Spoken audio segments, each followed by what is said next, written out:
go. Put on here.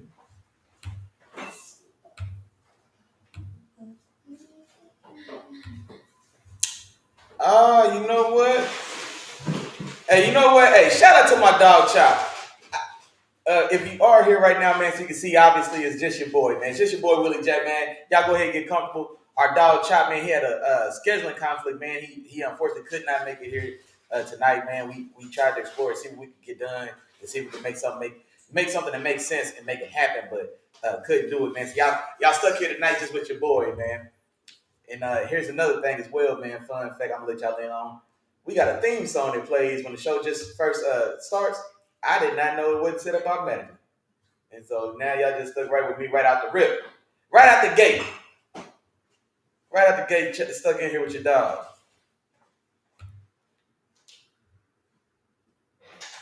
So yeah, I'm gonna give it a minute.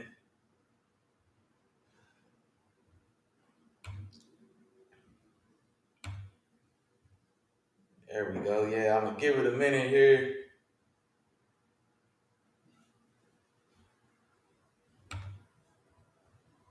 Okay.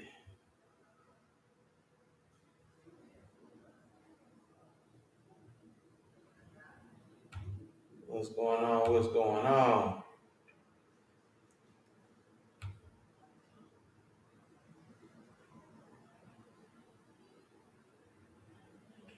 Sit tight.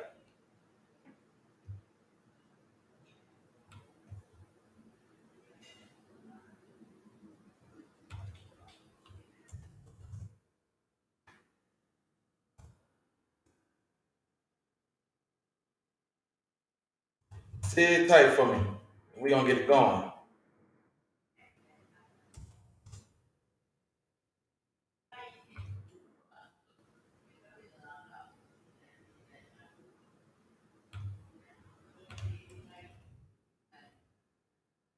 All right.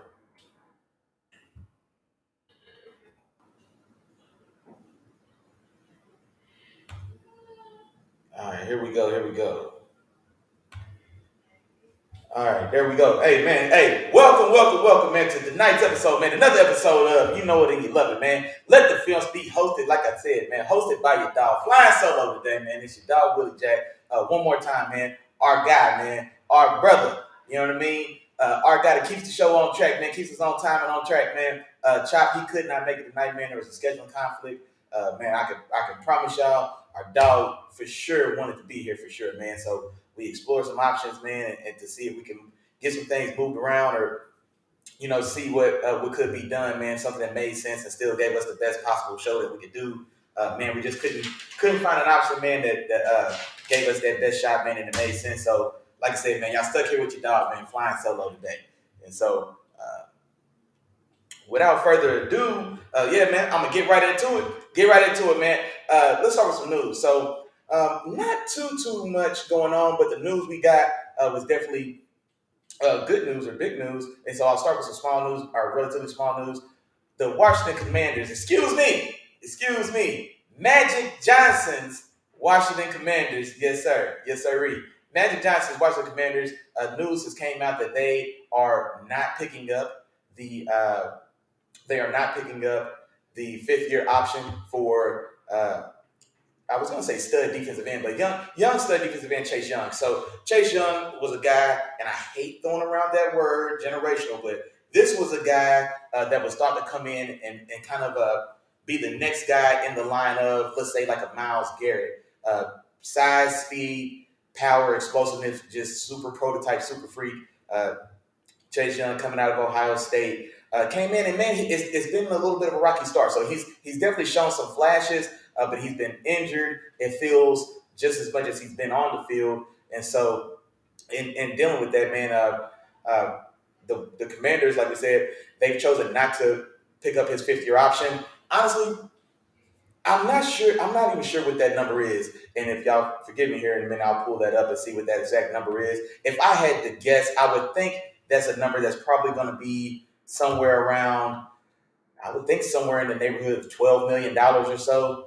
Let me see if I can actually find that.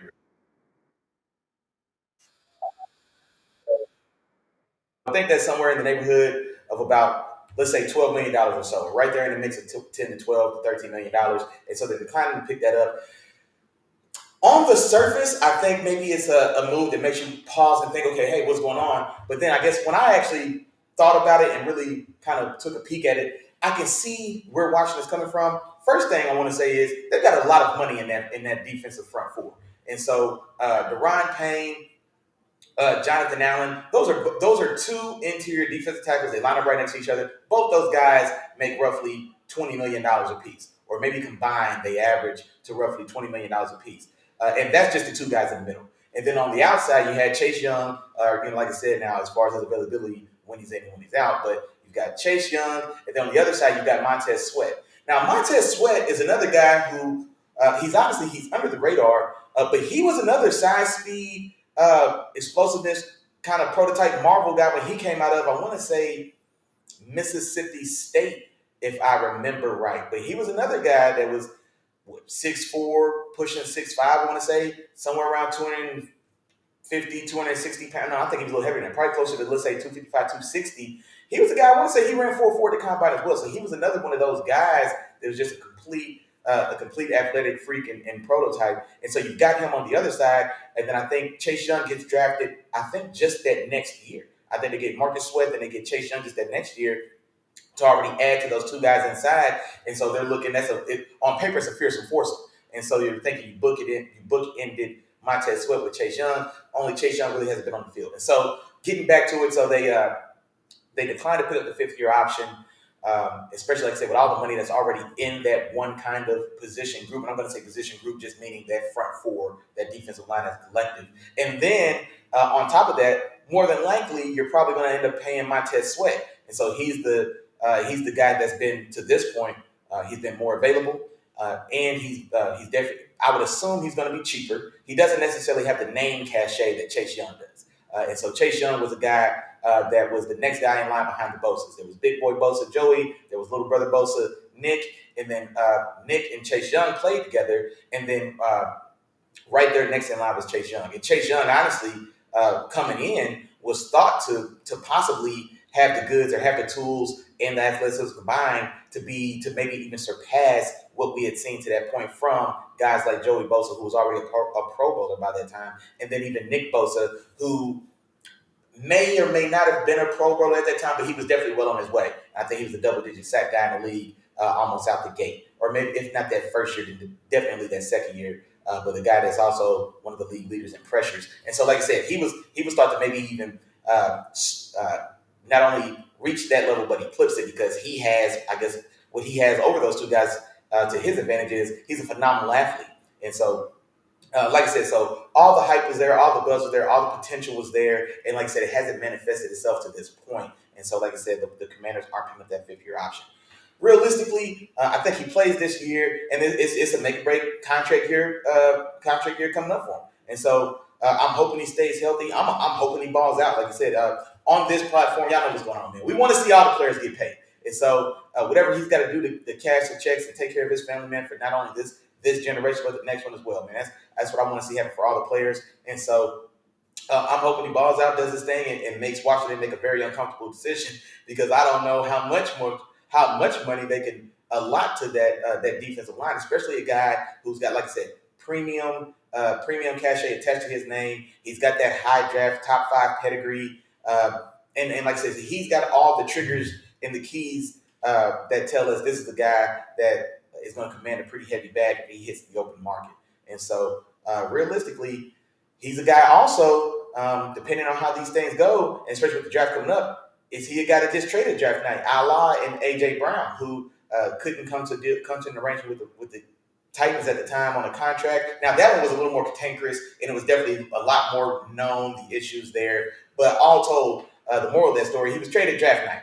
And so Chase Young is definitely a guy who, if he's made available on the market, he's going to have suitors. Tomorrow's price tag be damned.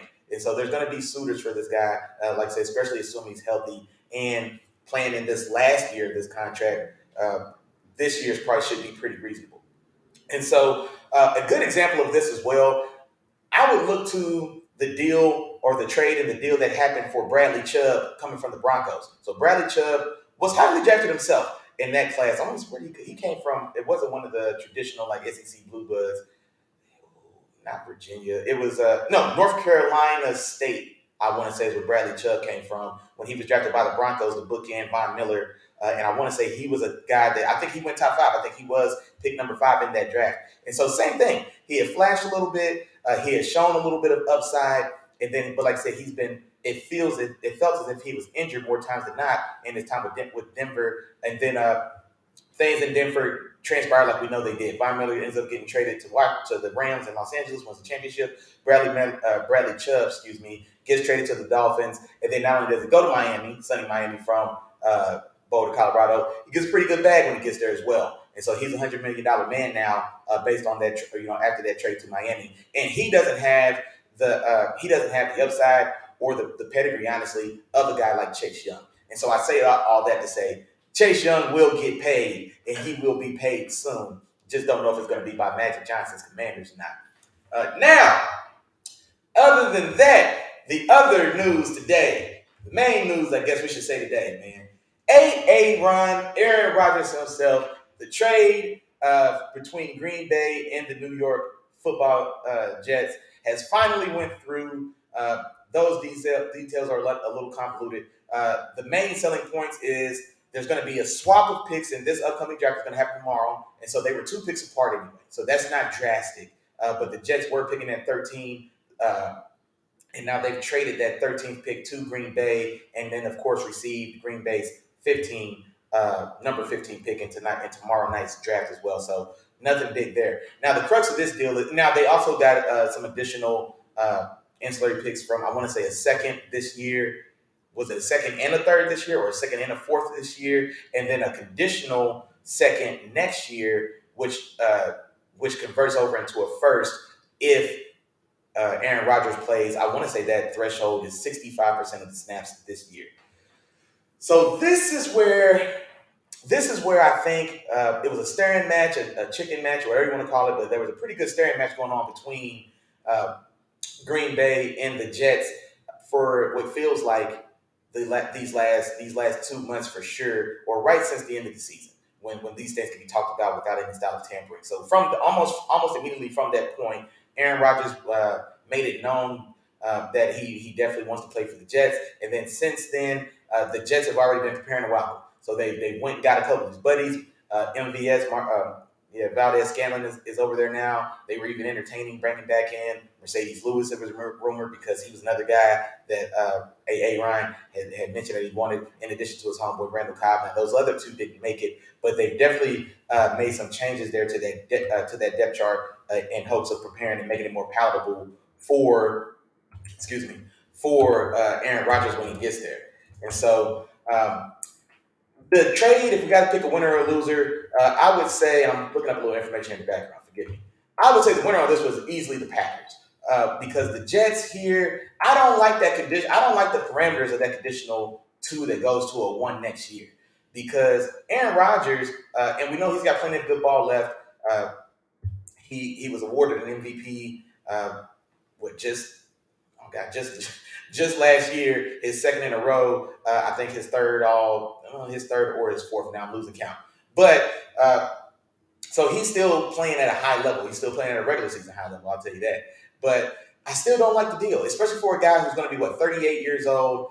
He's a guy who he's been banged up a little bit in his past as well. But he's a guy that I think he's more so. I can see Aaron Rodgers he's just ready to do something else. And so it's not a matter of, I guess, his level of play. Now, last year being a down year for sure, a lot of stuff going on, a lot of those weapons need to be retooled, etc. And so some of that has to come into play, but definitely was a down year. But he's a guy that when we've seen him surrounded with weapons, a la a dependable go-to guy like Devontae Adams and the litany of guys he had before that were dependable, just go-to guys, he's performed at the highest of levels you can perform in this league. And so that's the guy they trade for. But like I said, this is a guy that's he is still at the end of his road. And like I said, so depending on how this year's goes, win, lose, or draw, I'm just not sure if Aaron Rodgers just decides to play football next year. And so this could just be a one and done for him. I think equally some of the maybe motivation or satisfaction for even ensuring he's going to play this year is to get his chance to maybe stick it to Green Bay, subtly or so, but still go out, play for a better, play for another team, and perform well as one last, like I said, jab at Green Bay before he just feels like retiring and going to do something else. And so, I say all that to say that first round pick, that conditional first round pick next year, because I do assume, barring injury, he's going to cross 65% playing threshold. I would, like I said, assuming everything goes okay without anything catastrophic happening. So that first round pick for next year is locked in, and that's whether or not he's even on the roster.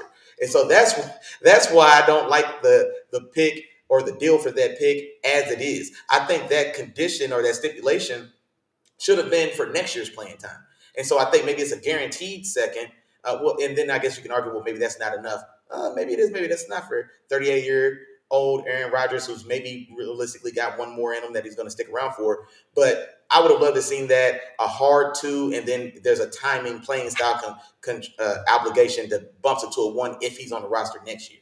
And so that same 65% threshold would have got it done. And so if that would have been the case, man, I'd have loved this pick for the Jets, or I'd love the trade value for the Jets. But as it stands now, man, I think Green Bay definitely and definitively won this trade draft in this scenario.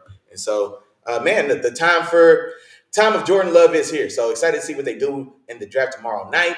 Do they break that long-standing kind of curse, or not even curse, but that long-standing streak of not drafting a receiver in the first round, which has always been very overblown because they've always surrounded, or they've always accompanied Aaron Rodgers with very high quality receiver play for the bulk of his career, excluding probably last year. But before that, there's always been dependable weapons in that cupboard. And so whether or not they were drafted in the first round, well, it is what it is. The point being, you've had elite guys at the position. And so now, do they go out and start a new trend and get Jordan Love a receiver in this first round? Maybe so. Maybe we'll see. Now that is all out the way. The time has come. The time has come. It's time for me to reveal my official 2023 NFL mock draft. All right, just the first round. I went back and forth on this, man, to try and decide whether or not I was going to entertain and try to do trades and all that good stuff. But, man, doing these mocks is difficult enough without that. So I chickened out. I just went straight through the order as it's laid out currently, of course, with the trade from Green Bay and New York. But I went through it as it is. As I'm talking about some of these picks, I may mention or discuss how I may see a potential trade coming or something like of that nature. But for the most part, I'm just going through, kind of lining it up. It's almost, and then as far as the style and how I did it, if it's just my own picks of what I would do versus what I think the teams are going to do, it's kind of a combination of both.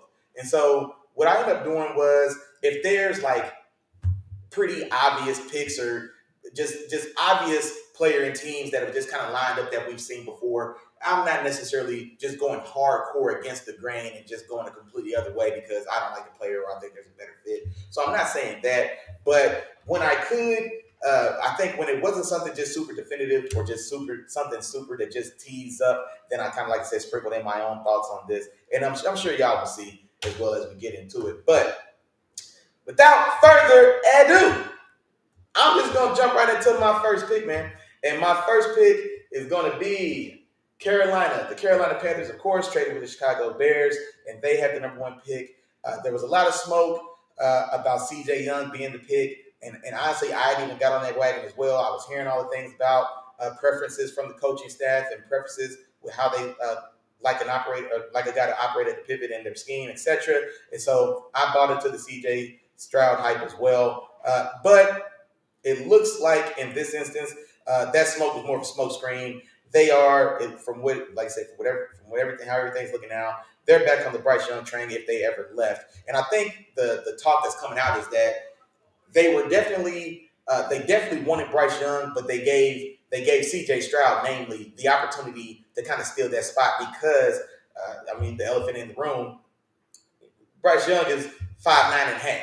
You know what I mean? Or we'll call him 6 foot, but he's roughly 6 foot. He showed up to the combat at 204. He's roughly 6 foot, probably 185 pounds on the field. It looked slim. If you told me it was 182, I believe you. If you told me it was 180, I believe you. So he's a guy. He's barely 6 foot. He's well under 200 pounds, which you just don't see at the position. And so it's more so, especially in his case, we're starting to see there's a proliferation of more shorter quarterbacks. We've already seen Russell Wilson. We've seen Kyler Murray. We've seen Drew Brees a little further back before that. We see Baker Mayfield now. And I list Drew Brees and Baker, but those are guys that were definitively 6 foot. So he's right in their ballpark. But with, let's say, the first two names, which are I think most relevant here, what they had that he don't, being Russell Wilson and especially now Kyler Murray, phenomenal athleticism. And so now Russell Wilson wasn't a transcendent athlete like Kyler Murray is, of course, but he was still a very good athlete and a very thick built athlete as well. And so Russell Wilson is more or less kind of a little compact tank as far as the weight in his body style. But and so he's got natural talent there, man. That just Bryce Young just does not have, being just with his build. And so especially when we see an injury to the quarterback, it ruins everybody's season. Everybody's season is in jeopardy when one guy gets hurt, one guy goes down. So you want that guy as dependable, as sturdy, and as reliable as you can get. And Bryce Young, while he checks a lot of boxes, he leaves some of those boxes unchecked, just given his own size that he plays with. And so all that said, I'm still going Bryce Young here. Like I said, looks like they did everything they could to try to be wild and blown away by somebody else. Looks like that didn't happen. And so they stayed chalk and stay true to form, and they go Bryce Young with the number 1 pick, quarterback from Alabama. Now that the draft has started, Houston is picking number 2. And for me, this one was an easy layup, at least leading up to. I was going C.J. Stroud, Bryce Young, 1 and 2, in whichever order that made the most sense. And so if Bryce Young was there, he was going to Houston and he's gone. So for me, it was going to be C.J. Stroud, who's easily the number 2 guy in this draft for me. Now, there has been some news around C.J. Stroud, and I'm telling you, quarterbacks, maybe college quarterbacks or prospects, maybe they'll start really taking some credence into knowing that, yeah, I can go to Ohio State. I can play with some of the best talent in college football, especially offensively. My God. I can win a lot of games. I can be in position to make it to the playoffs and make a run for a championship. I can do all those things. I could be in position and be lined up to even win a Heisman. But the amount of helmet scouting that goes on with Ohio State quarterbacks is abysmal. And it's as much as we talk about it, and as much as people say that it's not a real thing, it's starting to feel more and more like it. And so now, it's not just that he's an Ohio State quarterback, and the knock has been, well, okay, well, when's the last time one of those guys from Ohio State that got drafted highly were successful or did anything or brought any of that collegiate success to the league? And so that's the question that always gets thrown around. And so until that really happens, Justin Fields is still a young guy. He's going into his second year. His second year. And so still yet to be seen. But until somebody kind of breaks that glass ceiling, that question will always kind of be out there. And even after the first guy comes through and maybe breaks that ceiling, it's still a question, well, okay, well, then it'll be, well, there's just been one. And so they've got to get some momentum there. But back to what I was getting at before. So the NFL is moving away from the Wonderlic test as far as testing players, the acumen, the mental aptitude or acumen of the prospective players. They've moved away from the Wonderlic, and they're going into this, I guess, a different version. This S2 test is what it's referred to as. And it's supposed to be, the knock on the Wonderlic was that it was a general intelligence or IQ test, but doesn't relate to football in the slightest. And so nobody's asking any of these guys who line up and put rubber helmets on, nobody's asking these guys to do heart surgery the day after. And so they moved away from that test, which I'm a fan of. It's like, okay, well, let's do something that makes sense and that tees up to the game and that has some type of actual, value that way. This S2 test is supposed to be that. It's supposed to be geared more towards prospective NFL. I don't know if it's other sports or not, but for this example, we're going to say prospective NFL players. And of course, surprise, surprise, there was a leak that came out. C.J. Stroud may have performed he performed the worst out of the big name quarterbacks that we know. He performed the worst in this new S2 test, and the worst by a decent margin, if you'll believe the leaked rumors if those are believed to be true. Which is, and that's another thing talking about prospects maybe not want to, or rating to kind of take a second look at Ohio State, maybe your quarterback, and really look at your other options to see where I could go where I don't have to fight this uphill battle of just proving I'm qualified, even though my numbers at Ohio State were good enough. Getting away from that, but now I'm starting to wonder, well, what's the upside in doing this test? And there's already been questions about, well, what's the real true upside of participating in these combines or in these pro days even, or in these private workouts? And so we're starting to see more and more where maybe not so much, well, no, the top guys in the combine for a while now, if you're one of these top locked in guys, we've seen this all the way dating back to the days of Deion Primetime Sanders, where these guys necessarily aren't going through the full gamut like everybody else. They kind of call their own shot. Deion said, I'm coming here to run fast because I'm fast, and then I'm getting out of here. And that's what he did. And so we've seen players kind of, the cream of the crop, the echelon, the 1%. Those guys can kind of, like I said, call their shots in regards to what they are and aren't going to do as far as private workouts, pro days, and combines. But for everybody else, for the other 99%, it's been a pretty vital, a pretty vital part of the process for these guys. And so it's made and broke a couple players over the years.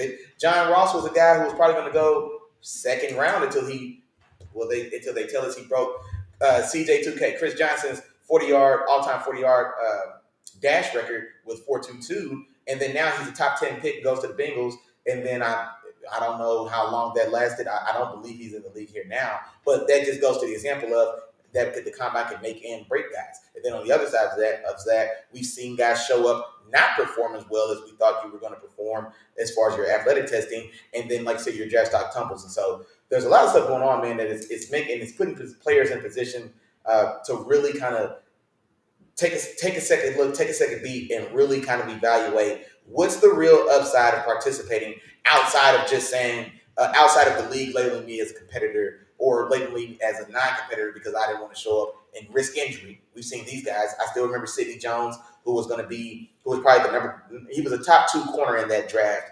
out of Washington, tears his ACL at his pro day. And then his career never got on track. Now, I don't know if he was always going to be the player that he's been to this point, but I do know it was definitely hampered. I do know that he lost a lot of momentum coming into this league. And then, like I said, I mean, we just don't know what that injury did to his potential trajectory. And so that's what I'm saying there. But like I said, all that aside, I'm going C.J. Stroud. I'm hoping D'Amico Ryans, former player for the Texans, and now he returns back to Houston as a coach. And I'm thinking if it's not C.J. Stroud, then who? Because I for the life of me, I can't get on the Will Levis train. I just can't. And honestly, Anthony Richardson for all the upside, I just can't.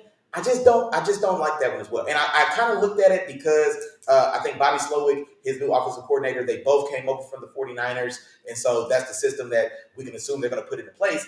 And when Kyle Shanahan, for that offense, when he had his choice of any quarterback he wanted, essentially, he could have got Mac Jones, who in this example is going to be C.J. Stroud. And then also, but we saw what he did. They traded all those picks to move up one spot.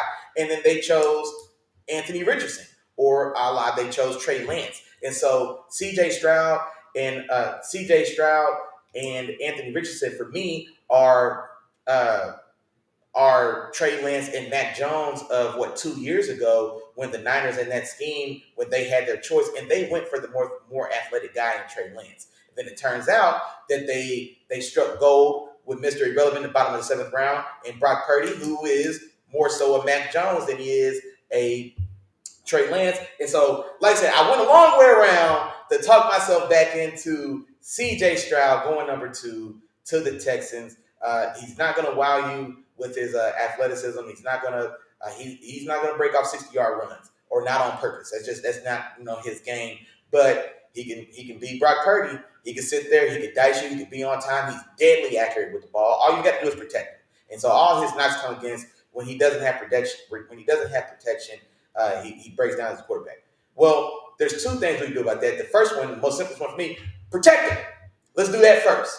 You know what I mean? Now, protection's not going to be perfect, but let's do that first. And then as we're protecting them, now let's work on things that we can do and improve on to help him improve when the situation breaks down around him. And so, like I said, these guys are 21, 22, 23 and 24 years old for some of these guys. But C.J. Stroud being a guy, I want to say I think he's a redshirt sophomore, or maybe he's a true junior. It's a 21-year-old guy, and so he's. I would bet that he's not the player he's going to be in 10 years, and so there's still room to grow, and so we can work on those things there.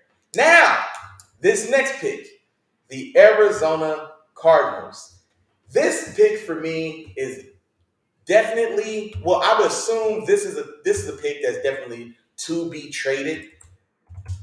But like I said, in this draft, I decided to not to not speculate on trades or whatnot.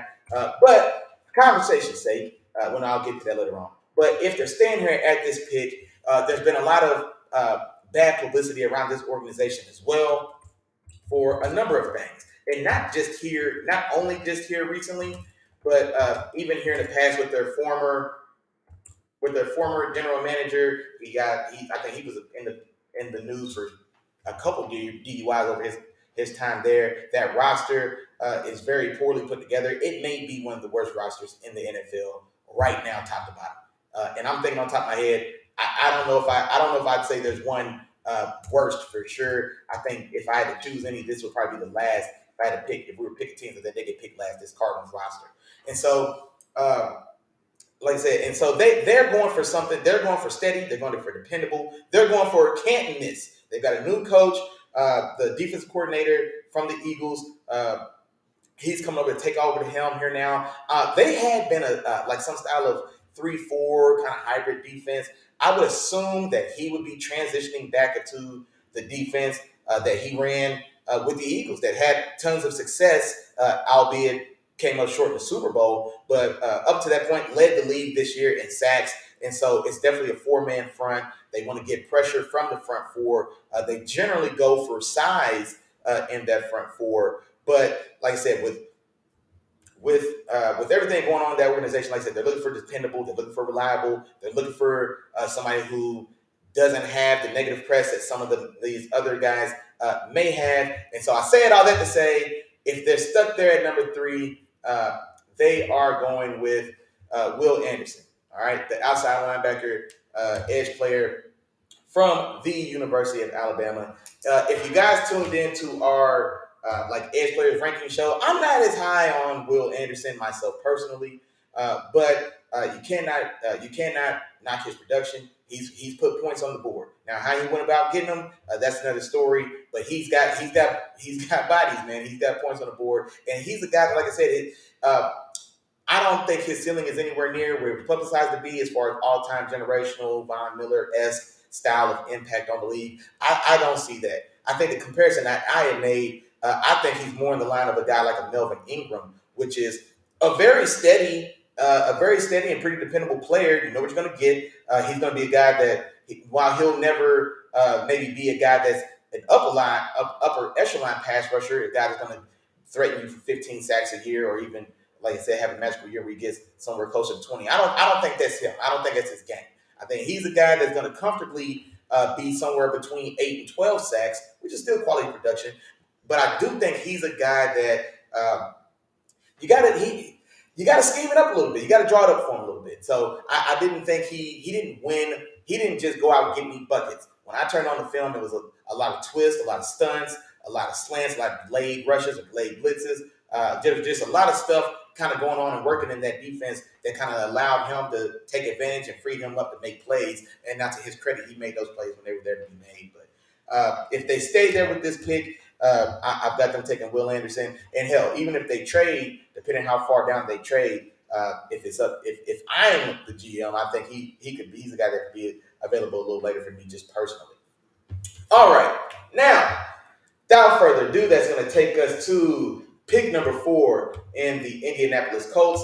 And for that pick, I've got them taking, maybe no surprise, Anthony Richardson. So quarterback from the University of Florida and athletic super freak. So this is a guy, we're talking about a guy, Anthony Richardson. He's Cam Newton that runs like Lamar Jackson. So he's got that style of size. He's somewhere around 6'4" and change.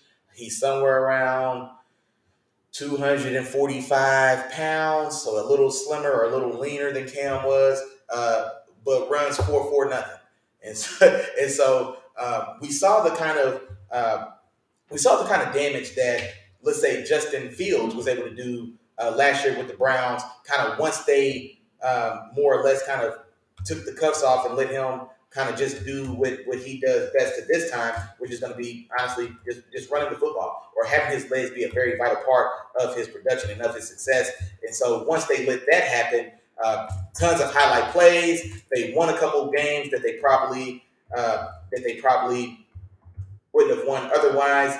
And they did that all on the strength of Justin Fields' legs. And so the beautiful thing about Anthony Richardson is he's about 3 inches taller. He's about 20 pounds heavier, and he times a little faster than Justin Fields as far as just if both these guys get in a race with the times that we know, Anthony Richardson wins that race, which is impressive because we've seen Justin Fields run for 70 yards and then nobody touch him until he got to the end zone and gave him a high five. And so that's the type of athlete you're dealing with Anthony Richardson. This one tees up because the offensive coordinator from the Eagles, he is now the head coach of these Colts. And just like we said with the defense coordinator for the Cardinals in the pick before, we're assuming he's bringing over the offense that made him successful, with those Eagles and help make Jalen Hurts a $255 million man. And so to do that, you've got to have an athlete at the position. You've got to have someone, or I assume you would prefer to have someone who's an athlete at the position. You would prefer someone who's a legitimate, dynamic threat with their legs and in the desired run game that you have. Another guy who can push the ball up the field as well. When defenses are forced to respect the threat of your run game. And I do think Anthony Richardson he can easily fulfill the first part of that contract. Now, pushing the ball up the field, he's got a cannon. So distance and velocity aren't a problem, but there are going to be issues with his accuracy. Now, some of that's going to be his techniques and his fundamentals as far as his footwork and just release. These are things that are coachable. But if you're banking high side, if you're talking biggest bang for your buck, there is no higher boom potential in this draft other than outside of Anthony Richardson, and that's where they go. Now, for me, like I said, I'm not a Levis guy, but I think if I had to guess the Colts kind of maybe their QB big board, I would probably say I would assume they probably still have Bryce Young as their number one guy because he is a mobile and athletic guy. Not in the lineup with Justin Fields or Anthony Richardson, but he is a guy that can move and wiggle, and so he still can be viable there. Then I would think it's Anthony Richardson and Will Levis. My preferred flavor is definitely going to be Anthony Richardson as opposed to Will Levis, and that's the way I went. Shout out to the chat, man. My dog, man, Kevin from Real Deal STL Sports in the building. He said there's a lot of faded. Man, I apologize, man. My own copy, just looking at myself, man, looks clear. If it gets too bad, man, let me know, and I'll see if I can figure something out.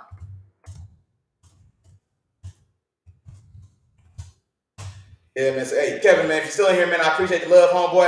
And then, like I said, man, if it gets too bad, if it gets just terrible or unviewable or whatever the case, definitely let me know, man, and I'll see what I can do to clear that up. But also, mind you, man, while some of y'all in the chat now, hey, we 4 picks in, man. Let me hear about y'all. Let me hear what y'all think, man. So if you agree with all the picks I've made, man, drop me a thumbs up or tell me right on. Or if I got one wrong, man, holler at me in the chat. Let me know which team it was, what pick it was, and what player it should have been. So I want to talk about it. And then Little Sister's got in the building as well. Appreciate y'all, the home team in the building. Spreece and Spring. Appreciate y'all. Kevin said start over. You know what? Just because you my dog, Kevin, man, I'm going to run it back for you, man. Number one, I had the Carolina Panthers taking Bryce Young, quarterback from Alabama. I know there was a smoke screen, a lot of smoke going around about C.J. Stroud. And I think what ended up happening and what's came out is that essentially they were set on Young, but with the questions about his size and potential frail kind of build, they were giving C.J. Stroud every opportunity to kind of imagine if you're getting married next week and the wife tells you you got one chance. You got one chance to see if you can fall in love with somebody else. So they went and saw the scene if they could, maybe if C.J. Stroud could steal their heart, and he couldn't do it, so they stick there and they stay home with Bryce Young. Number two, to Houston, I went ahead and went C.J. Stroud. A lot of bad news, bad publicity in the news for C.J. Stroud with his S2, his S2. I don't want to say intelligence ranking, but aptitude testing that the new aptitude test that the NFL uses now, I guess he scored convincingly low, and he was definitively the worst out of, I guess, like the big 4 or 5 quarterbacks. And so all of that. So I still had Stroud going 2. Number 3 with Arizona, definitely a spot that could be traded. But if not, and even if it is traded, I still do think it makes sense for them to go Will Anderson. Will Anderson is not my number 1 edge. I'll tell you that. If y'all were here for the edge ranking show we did, he's definitely not my number 1 guy. But for a lot of reasons, in addition to what he gives you on the field, the guy he's going to be in that locker room, and he's just probably one of the highest floor defenders or highest floor players in this draft. And that is a team that has, I would say, for my money, the worst roster in the NFL. You just got to go out and get a winner. You know what I mean? Go get a winner. Just go get one you know you can put on the board, and that guy is Will Anderson. He'll probably come in there. He'll definitely probably take over that defense and be a captain, I would imagine, sooner than later. Will Anderson in 3. And number 4, with the Indianapolis Colts, I had them going Anthony Richardson, the quarterback out of Florida, to step in and get his shot at running that Eagle-style offense that's coming to Indy via the new head coach there. And so, now that my dog Kevin Wilkinson is all caught up, he said trade. Hey, I thought about trades, man, but it was too hard to do the mock, and then it's easy to just say the trades, but then making sure the compensations line up, and maybe I was thinking about it too hard, but man, it got real complicated real fast, and so I definitely anticipate that'll be a trade, but for the sake of me trying to mock it, I didn't go down that route, man. So I didn't propose any trades, or don't have any trades necessarily listed. But as those opportunities come up, man, I've been kind of just talking about them. So I'm on the boat with you. If you can get somebody to come up for that number 3 spot, I think they definitely do that. But if not, they're stuck there holding back. I think Will Anderson is a safe pick for them. That takes us to number 5, the Seattle Seahawks. And here, I think Seattle gets the best player in this draft. So Jalen Carter, interior defensive lineman. That's that acronym right there, IDL, interior defensive lineman from the University of Georgia. And one more time, man, for my money, the very best player in this draft. There's no other way to tell you to describe Jalen Carter other than he's an animal. And so this is a guy who he's just dominant. He's dominant. He puts his hands on offensive linemen, and offensive linemen go the other way. You know what I mean? If you get your hands on him somehow, then it doesn't matter, because he shocks, he sheds, he tosses you, he throws you around, and he goes where he wants to go, and that's generally to the quarterback or to the ball carrier. And there's just not a lot that anybody's been able to do about it. The only thing that slowed Jalen Carter down, I guess, on the field per se, is his conditioning.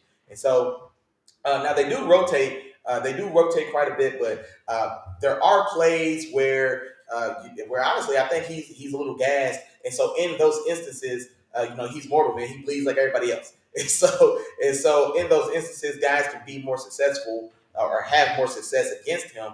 But like I said, man, when he's on and ready and rearing and ready to go, he's unstoppable. He is unstoppable. I don't feel bad about saying it or calling that at all. And so with that said, man, and then here's another thing as well. Me and my dog Chop, we try to stay away from like off the field stuff, unless it's things that we just cannot avoid. But we try not to play that game. You know what I mean? Like, we try to more or less stay away from those type of things, because our job is talking ball, man. That's how we look at it. So we want to talk as much ball as we can. Now there are some stuff going on, and there was some stuff going on in the offseason for him. He had a legal situation down in Georgia that's been adjudicated. He's going to be on probation and do some style of community service, et cetera, et cetera. So he's not going to miss any time, but because of that, he's been speculated to take a little tumble on draft night. Now, I don't see him falling that far, especially with this draft. There just aren't too many, I think, just day one blue chip players in this draft. I just don't think there's that many in this draft. And now in this draft, there's guys who can draw a line after. But I'm talking, if we stack Jalen Carter up in last year's draft, he's the first D tackle that goes last year. And mind you, Jordan Davis and Devontae Wyatt were on his same Georgia Bulldogs team last year. Both those guys went in the first round. Neither one of those guys were as good as him. And so this is definitely a guy who has all the makings of maybe the next great defensive lineman in this league. And so I'm talking, when I was thinking of a comparison for him, I end up going with Chris Jones. He's got very impressive size, but is well built. And like I said, now he can still improve conditioning, but he's roughly 6'4" and change. He's 310 pounds, 310, 315, something like that. So very well built. It's well built. It's proportional. He's super explosive. He's super violent with his hands. And there's a couple snaps a la Chris Jones. That's maybe why I went there when I saw it. He actually lined up. They actually let him line up and rush from the traditional like base end a little bit as well, like we saw the Chiefs do with Chris Jones. And so then like I said, I was trying to find a guy. Man, I was even thinking back as far as the dominance that I saw from Ndamukong Suh, who I thought should have won the Heisman that last year in Nebraska for what he did there. Doesn't quite have just he still doesn't have that type of. He's not quite as big, and he doesn't have that just unmitigated, just raw brute strength and power that I think I saw from Ndamukong Suh. That I didn't see this guy. I didn't really get to watch this guy live like that outside of my youth. But the type of power that guys like Reggie White had, that just really just put 340-pound men where they want to. You know what I mean? So he doesn't have that level of power like a guy like Ndamukong Suh, but right under that is where you find him. And like I said, stud, man, easily the number one player. Some folks are speculating he drops maybe even out of the top 10. No way. There's no way in hell. I can't see it. Kevin, that's it. Kevin Carter, no, Jalen Carter. Jalen Carter, defensive tackle from Georgia. And so, yeah, man. So, like I said, I don't see him falling out of the top 10. I don't see him fall. Worst case, he definitely doesn't fall past 10. The Eagles aren't letting him go. They're going to line him right back up next to Jordan Davis and let him go to work. He's not falling past Chicago at 9. I just don't see him getting out of the 10 at all. I just don't see. There we go. My dog Kevin Wilkerson in the building, man. He said as far as his pro comparison, Kevin Carter from the Vikings. And you know what? Kevin Carter and Pat Williams, I want to say, were the two inside guys for those Vikings teams. Man, I know what you're talking about. And so Kevin Williams was a guy. They were big. Pat Williams was a big body guy. He has a stomach. He was probably like 340 pounds. Kevin Carter was huge as well. Kevin Carter was huge as well. I want to say he was probably like 6'5" and probably around 315, 320 pounds. What I would say with Jalen Carter, Kevin Carter, I think he wasn't as explosive as this. Yeah, he wasn't as explosive as this guy is. So he's got that style of build, but he is extremely violent and explosive with his hands and with his get off. And I think Kevin Carter, he was a little more reserved, kind of. He was definitely a power D tackle. That he was more so a power D tackle, but I don't think he was explosive like this guy. I think this guy is a legitimate explosive athlete, especially given his size. But the size model, that's a good one too. Kevin Carter, man, shout out to those Vikings. And yeah, Pat Williams, man. Look at my dog Kevin Wilkerson from Real Good STL Sports, keeping me on my toes, man. Keep me on my toes. Pat Williams, 6'3", 317. I'm not gonna lie. That's a generous 317. Pat Williams looked like he was close to about 330, 335. He had some stomach on him. You know what I mean? But no, that's a good call out, man. Shout out to Real Good STL Sports. One more time in the building, man, our dog, Kevin Wilkerson. And that's going to take us over to number 6, man, the Detroit Lions. Now, the Detroit Lions have been in the news, man, so we had the gambling fiasco come out. And I'll tell you one thing.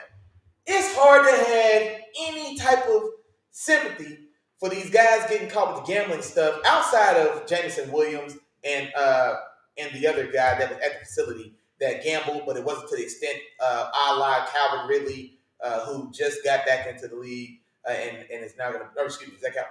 Yeah, Calvin Ridley.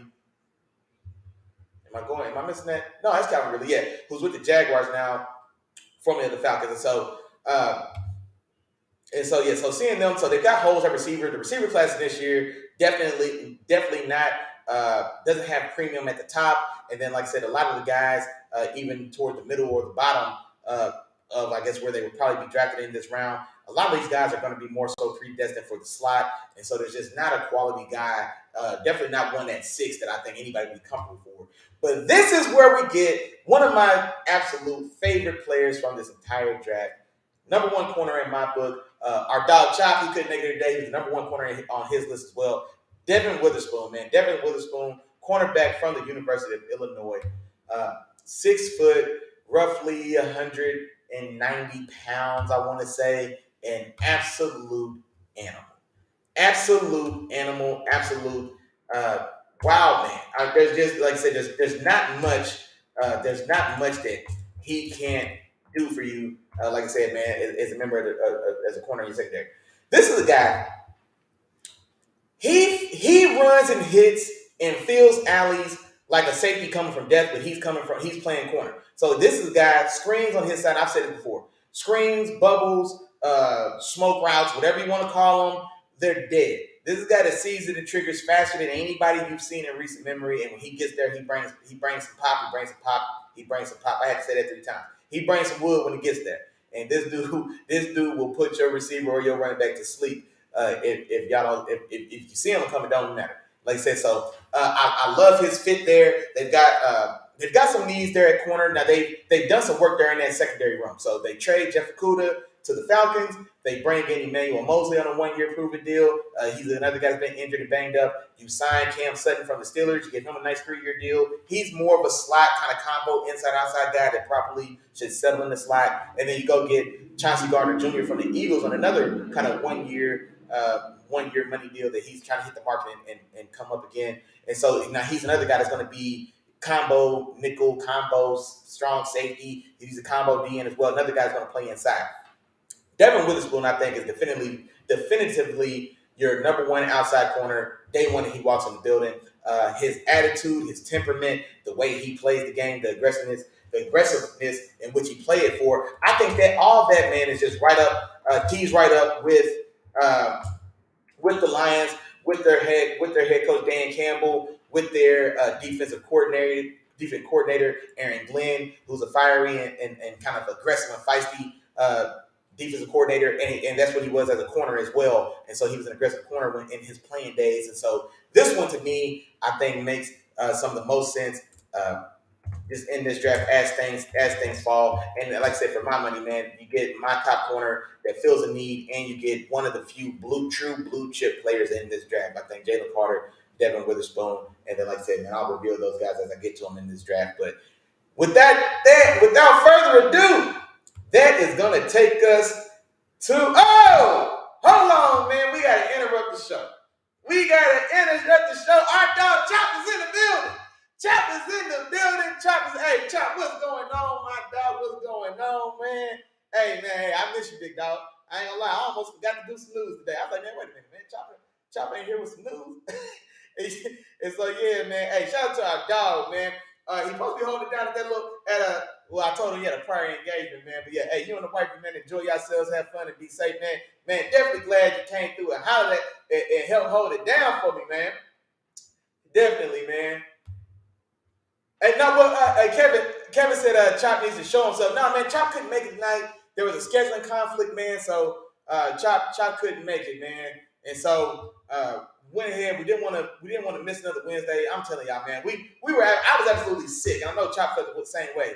We were absolutely sick when that Wednesday show, man. We had to try to pre-record and had to, set it to kick and go and go active for us, man. And we had some type of technical difficulties or whatnot, and we couldn't get that video up, and not until maybe like 11:30 that night, man. And I would say I still have a terrible taste in my mouth about it, man. And so wanted to make sure, man, that we here, man. We here Wednesday at 7:00. We don't wear no watches, man, because we ain't holding it down, man. So wanted to make sure that the show was still here, man. The things that we promised y'all when we first started.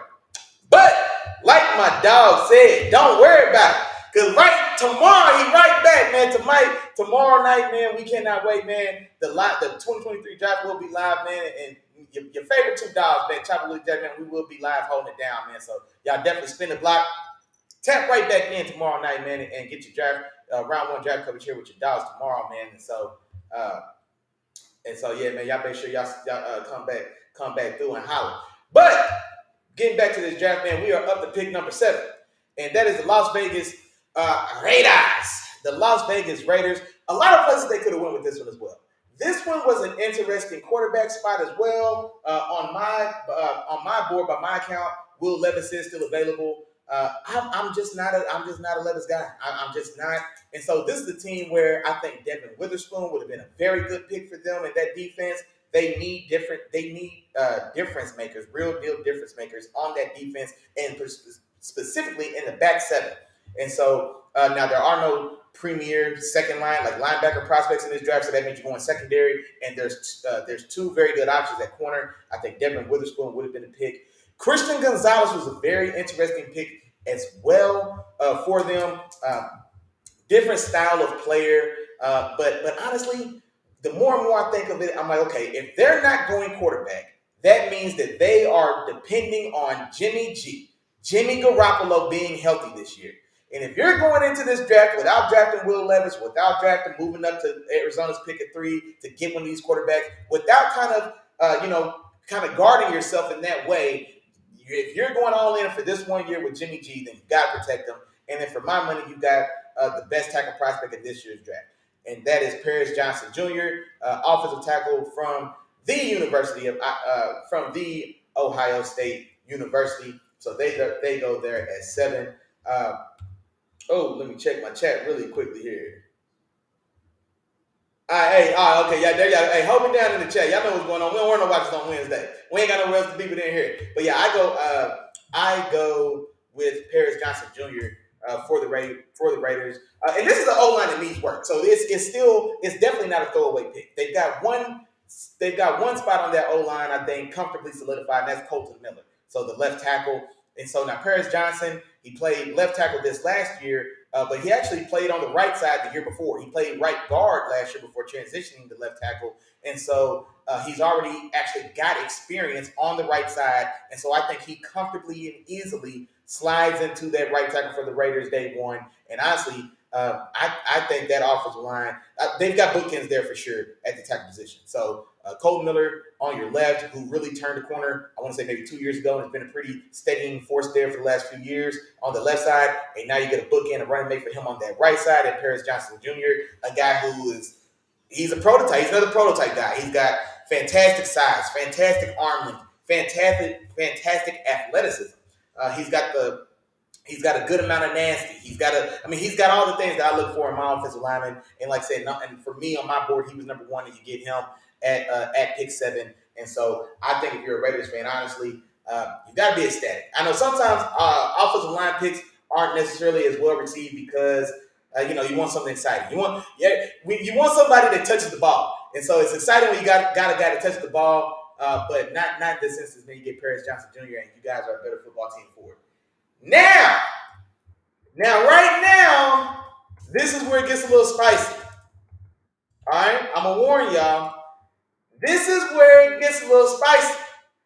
The next pick is number 8. It's the Atlanta Falcons. And honestly, the way this board for Atlanta is another team where they can do just about anything. This is another team where, depending on if you think how bought in they are on Desmond Ridder, the 3rd round quarterback from Cincinnati they drafted last year, they've been posturing that they're comfortable there, they're staying there. He's going to be the guy. So this is a possible spot where maybe they do want to chase Will Levis if they think he's got better upside there. Or this is another team that also could entertain moving to 3 if they have a chance to get one of the other guys there as well. Our dog Kevin Wilkinson's in the building. He said Hendon Hooker. He's talking about Hooker. I don't know if that's for my last pick with the Raiders or for this pick with the Falcons. Man, you gotta let me know which one. But like I said, getting back to the Falcons, there's a lot of holes on this team as well. They have made some additions in free agency. Like I said, they traded for and got Jeff Okudah because I thought corner would have been they were a corner team for me in my earlier kind of mocks. Christian Gonzalez would have been a great pick. I think he's still a great pick because Jeff Okudah doesn't scare me off of getting Christian Gonzalez. Believe me there. But you've got AJ Terrell, who really hit the scene 2 years ago, made himself an All-Pro or played at an All-Pro level. Last year was a little bit of a regression year or down year. I think he's a little banged up. And then there's just not many difference makers on that defense anywhere else on the field. They need a lot of help in a lot of places. And so going to get Jeff Okudah, I think Christian Gonzalez is in play. But this is where, like I said, I told y'all earlier, I'm kind of picking and choosing my spots here. So this is a spot where I called my own shot. I'm going way off the regular or your anticipated big board. I'm going Nolan Smith. All right. I'm going Nolan Smith. I'm going to call him a defensive hellraiser from the University of Georgia, from the Georgia Bulldogs. I'm going Nolan Smith at number 8 to the Falcons. And so now for them, I think he definitely plays outside linebacker.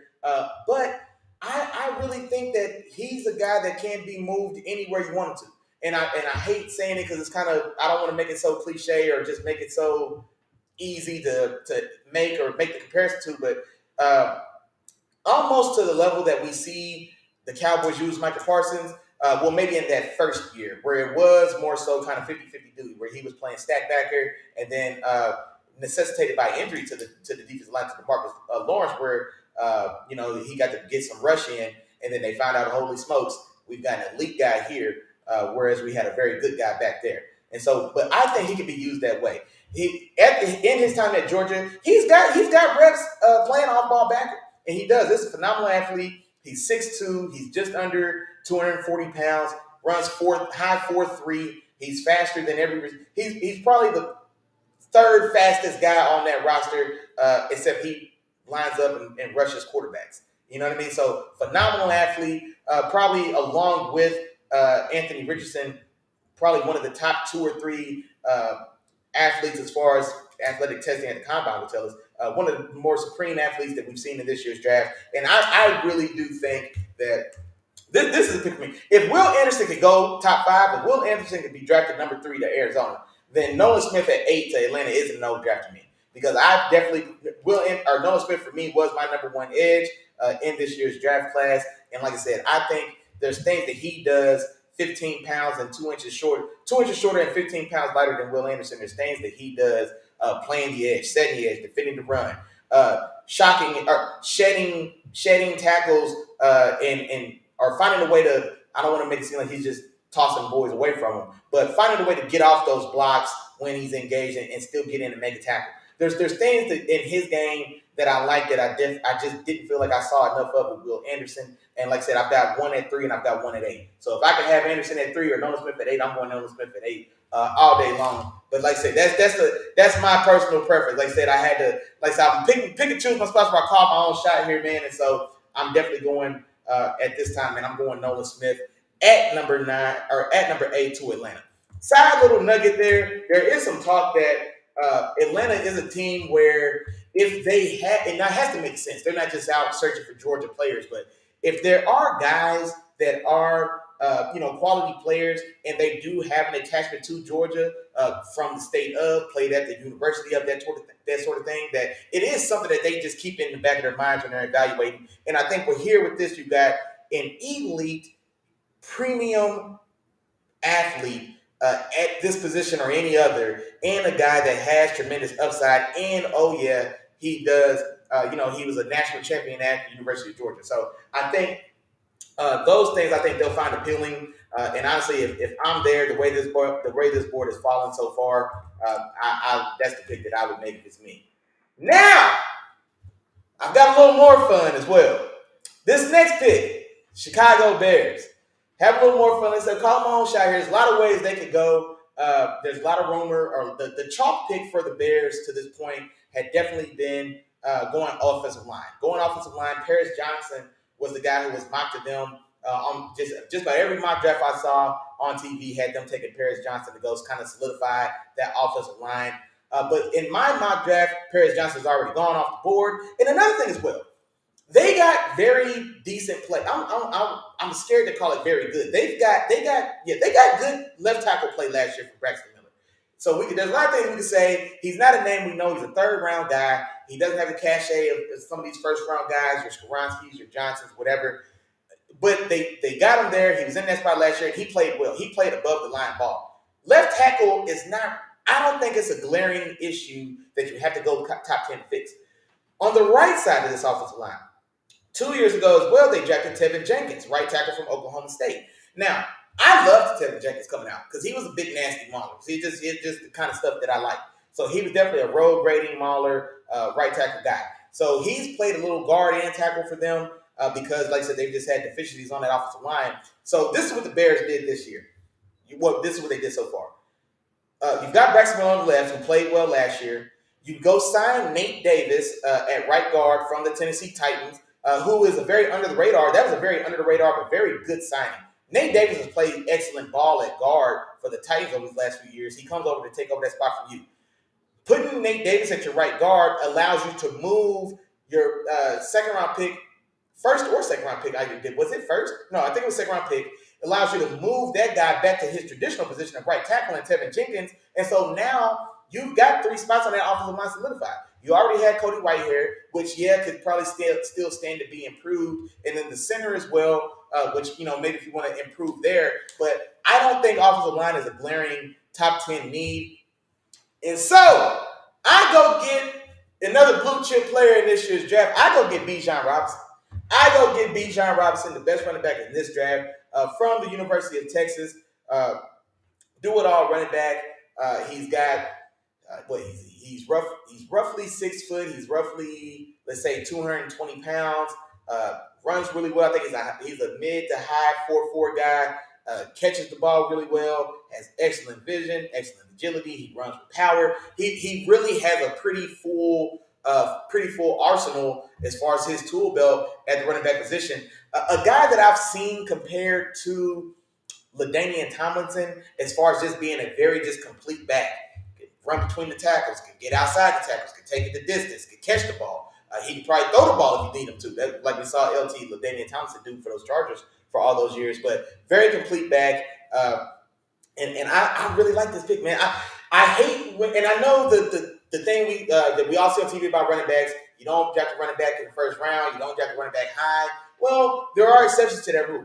And I'm one of those exceptions as a Steelers fan. We drafted Najee Harris, I think, with pick 22 2 years ago, in the same draft that Travis Etienne went, I think, with either the next pick or two. He went somewhere around there as well. So Travis Etienne and Najee Harris are first round running backs. Bijan Robinson is the first round running back. Travis Etienne and Najee Harris, and I don't mean this to sound disrespectful against those guys, but if those guys go somewhere around top 20, somewhere around top 20 or so, you're not going to tell me Bijan Robinson is a value can't find value at top 10 for Bijan Robinson, especially on a team in which we got to remember they've made splashes. They made a lot of splashes just on the offensive side of the ball. We've already talked about what they did. Bringing in Nate Davis. The Nate Davis signing essentially fixed 2 holes on that offensive line because he comes in to play right guard, and now your right guard moves to right tackle, so you get an upgraded right tackle as well. So, boom, you got that. They trade for, and shout out to the Bears, we appreciate y'all. They trade for Chase Claypool from the Steelers, so you got him. You already had DJ Mooney, and then also you trade for an excellent trade in this offseason. You trade for and acquire DJ Moore to come in and be your wide receiver 1. And so I see a receiver room that's pretty stacked that's pretty stacked up top at the top on the starters. I see an offensive line that's been revamped.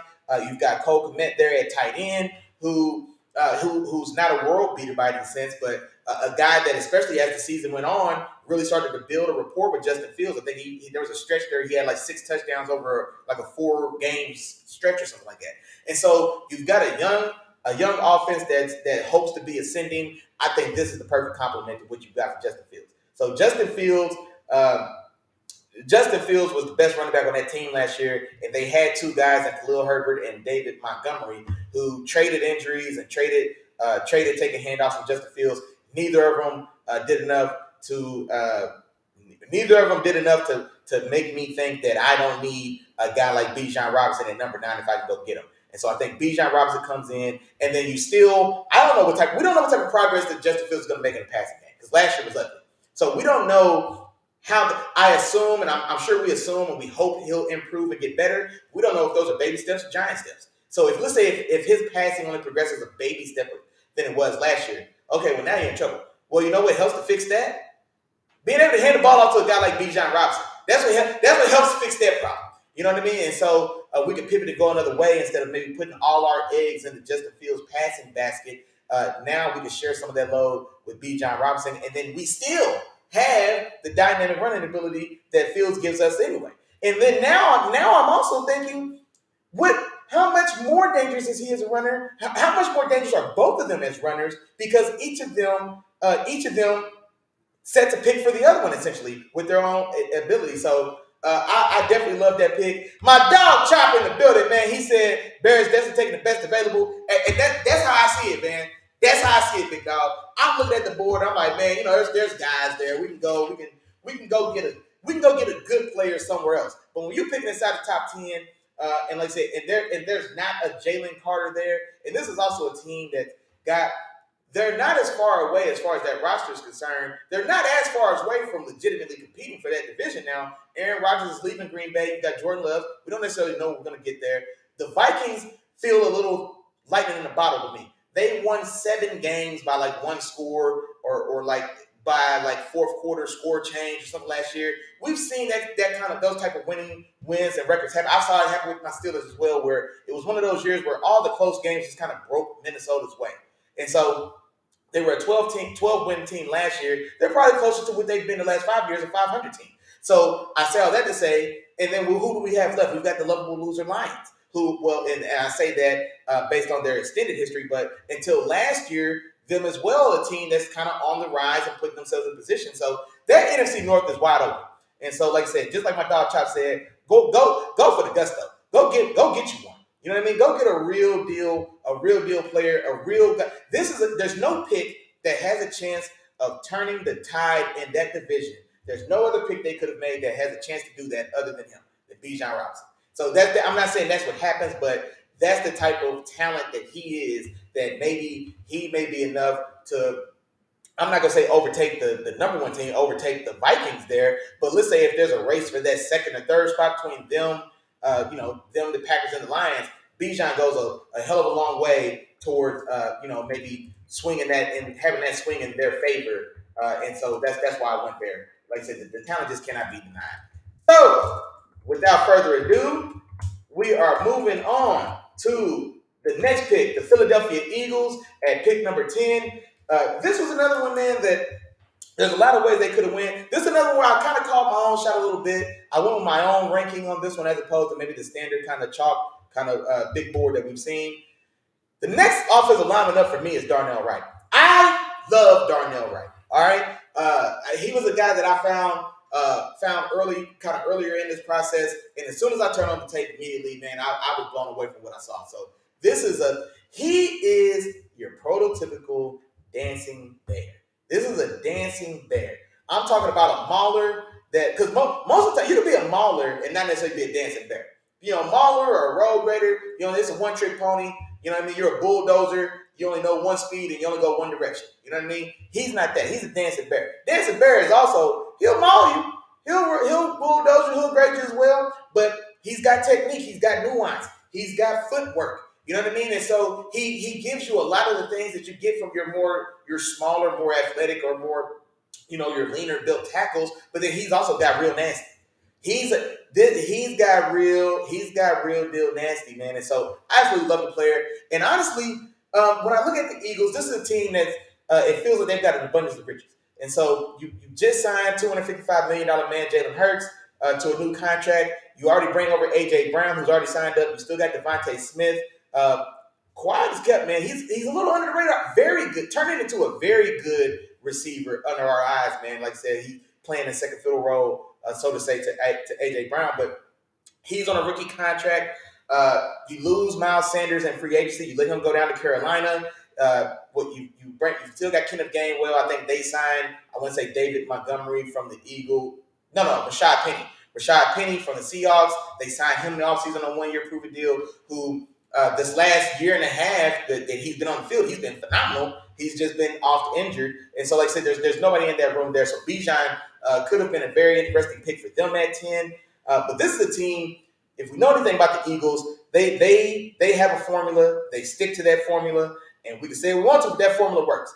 They build from the inside out. That's in the trenches on both sides of the ball. And so offensive line and defensive line. So that's where they go. That's where they build. That's how they like to build and construct their team. And they've had excellent success doing that. I see no reason to stop that. And so what I saw here now, they last year's team that arguably could have been the best offensive line in football last year, arguably, right? Them, the Chiefs. There's a couple teams that maybe could be in that mix, but they're definitely one of the top two. They lose a big part of that. They lose their right guard, Isaac Siamalo. All right. So working on his name because he signed with my Pittsburgh Steelers, of course, and so you lose your starting right tackle, and then what I've been seeing is that people are assuming that Cam Jurgens is going to transition from center to guard and kind of fill that spot, and then things just keep rolling because you've still got Travis Kelsey who's going to come back from one last hurrah at center. I don't like that. I don't see it because for one, Cam Jurgens, he's almost built more so in the mold of Jason Kelsey. He's an undersized athletic center. And so I don't think the only small lineman on the Eagles offensive lineman is the center. These other guys are big ones. You know what I mean? They bring the beef on the offensive end and defensive lines. An undersized center who's never played guard, not as far as I know. But I don't like a team that was maybe 3 plays, a team that was 2 plays from possibly being Super Bowl champions. I don't think we want to take the risk that we're just going to slide in Cam Jenkins on a team that is so reliant on its offensive line to create and make space for the quarterback and whoever's lined up in the backfield to run and move the ball. And so I just don't think you just wing it on Cam Jurgens there. And so I think you go get Darnell Wright. Now, one of the reasons I like Darnell Wright for this is twofold. He's definitely a great. So if you're going to play offensive line in Philly, they definitely want maulers up front, man, in the run game, and they want big bodies as well. Landon Dickerson was a center from Alabama. They transitioned him to guard. Now that one made Landon Dickerson was a big ass center. He was like 6'5", 320 pounds playing. So that's an enormous center. And so they transitioned him to guard, where he's got more so traditional guard size. Darnell Wright could do that. Is going to do that same thing for them for me. And I think I really do think he's that very next guy up. And honestly, I like I said, I love this player. Now it's twofold. He gets to come in, he plays guard. I think he plays right guard for them for maybe let's say 2 years. Then you know what happens after another year or two. Lane Johnson, who is going to be he's coming into age 34, I want to say. We don't know how much longer Lane Johnson has at right tackle. Now Lane Johnson, who's playing phenomenal, he's playing all-pro level ball. He's probably the best right tackle in football this last year, probably this last 2 years. Him and Tristan Wirfs, kind of pick your flavor there. But he's also a guy, like I said, he's on the backside of his heel. So we don't know. I don't know how long I don't know how much longer down that road they could travel. And so you get Darnell Wright, you put him in right guard. I think that offensive line keeps on ticking without losing the beat. And then let's say in a year or maybe 2 years or whenever that time comes, you have that option at that point to kick Darnell Wright out to that right tackle spot, of which we saw him be so successful this past year in the SEC. Locking up a lot of y'all favorite edge defenders, I might say. And so, if we pull the footage, man, we check his resume, we see names like Will Anderson, BJ Ojolari, kids from Derek Hall from Auburn. I mean, so there's a lot of NFL quality level rushers, guys that are going to get drafted in this league, in this same draft. And when they came to Tennessee to see Darnell Wright, they left holding their hat in their hands because it was nothing but business. It was all one way. It was all one way. And so I definitely love that fit. And like I said, I love the value as well. Like I said, for me, he was definitely a top tier player, and specifically offensive lineman in this draft. Now, this next pick is where I kind of get back. I kind of get back on the wagon. I feel like these last couple picks, my pick at number 8 with Nolan Smith, my pick at number 9 with Bijan Robinson, my pick at number 10 with Darnell Wright. That one's not so. I don't think that Darnell Wright is as much of a flyer as maybe 8 and 9 may be looked at and viewed. But 11 is where I think I get back on the wagon. This is where I have Will Levis, quarterback from the University of Kentucky, going. He goes to Tennessee. So Tennessee is one of the, I don't even know if it's a secret. I was going to say it's like the worst kept secret in the league is that Ryan Tannehill's time in Tennessee is all but done. If they don't have any more options, then maybe he gets another year. But the writing is definitely on that wall, and it's no secret to Ryan Tannehill or probably the rest of that team or staff. And so they're definitely in the market. This is a team, Kevin Wilkinson, Real Deal STL Sports, man, if you're still in here. This is a team, I think, that may look to trade up with Arizona, with several teams, but I think this one makes the most sense. Them trading up to number 3 with Arizona and getting Will Levis. I think they would go Levis over Anthony Richardson because they had the third round experiment of Malik Willis that completely, you know, they feel like they have a little egg on their face with Willis. Well, and here's the thing about that as well. Willis was a third round pick. And so if you're telling me you took a phenomenal, maybe not even phenomenal because he's not Anthony Richardson, but you took an excellent athletic quarterback prospect. Like I said, just like it was a lottery scratch ticket. You took it in the third round. So I don't necessarily think that they have to correct any mistakes. They're not. This pick isn't to correct the pick of Malik Willis from last year's third round. Like nobody has to correct a third round pick. You took a flyer on a guy that had tremendous upside, and it didn't work out. It cost you a third round pick, big whoop. And so I don't think it's a fix it pick, but I do think Will Levis honestly offers some of the things that they found attractive in Ryan Tannehill when they brought him over from Miami. He's got prototypical NFL size. He's about 6'3". I want to say he's about 220, 225 pounds. He's pretty fit. He's a guy. He may be too fit, is what people are saying. Maybe a little too much of a gym rat because he's built pretty solid, built pretty good.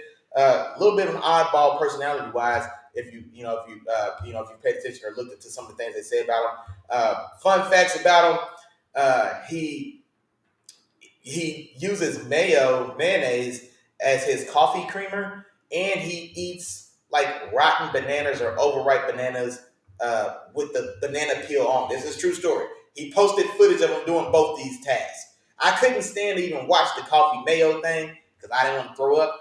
I did watch him eat that banana, a raw, like dark brown, blackened spots banana, and when I tell you, just bit through it and just ate it, stem and all.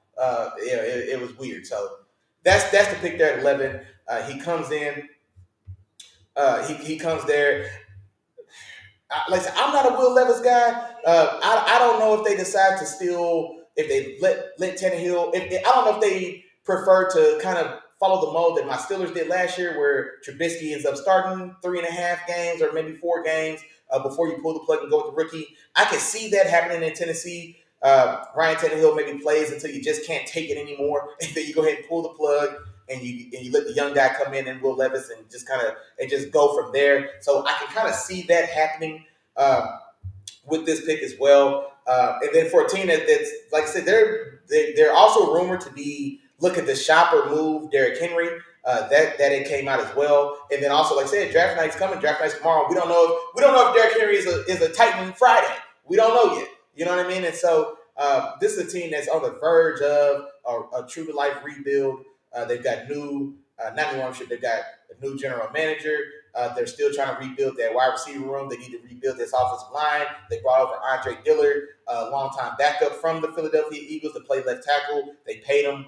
They probably paid him a little premium for what he's done because he hasn't done much to this point. But they just need people on that line. So offensive line for them was definitely a big need. And if not for Will Levis being available, I think that's probably where they would go. And so, but with Will Levis being there, I think that one lines up. And like I said, they're able to kind of salvage their future and go get their next guy to take a swing at. And so, without further ado, come on here. I'm getting my text together. All right. So without further ado, it's going to take us to number 12. This is the second pick of the first round for the Houston Texans. And it's right on time. It's right on time because who has graced us with his presence? Our dog, friend to the show, Tom Walker is in the building, man. He's our resident Texas fan. He said, what y'all say about the Texans, man? Hey, well, number 2, man, I still went ahead and gave y'all C.J. Stroud. And you are right in time, my boy, for number 12, y'all second pick. And this is where I'm going. Tyree Wilson for Texas Tech. Edge he plays edge or defensive end for Texas Tech. He'll play defensive end for DeMeco Ryans and his new forefront defense he's bringing over, the scheme he's bringing over from the Niners.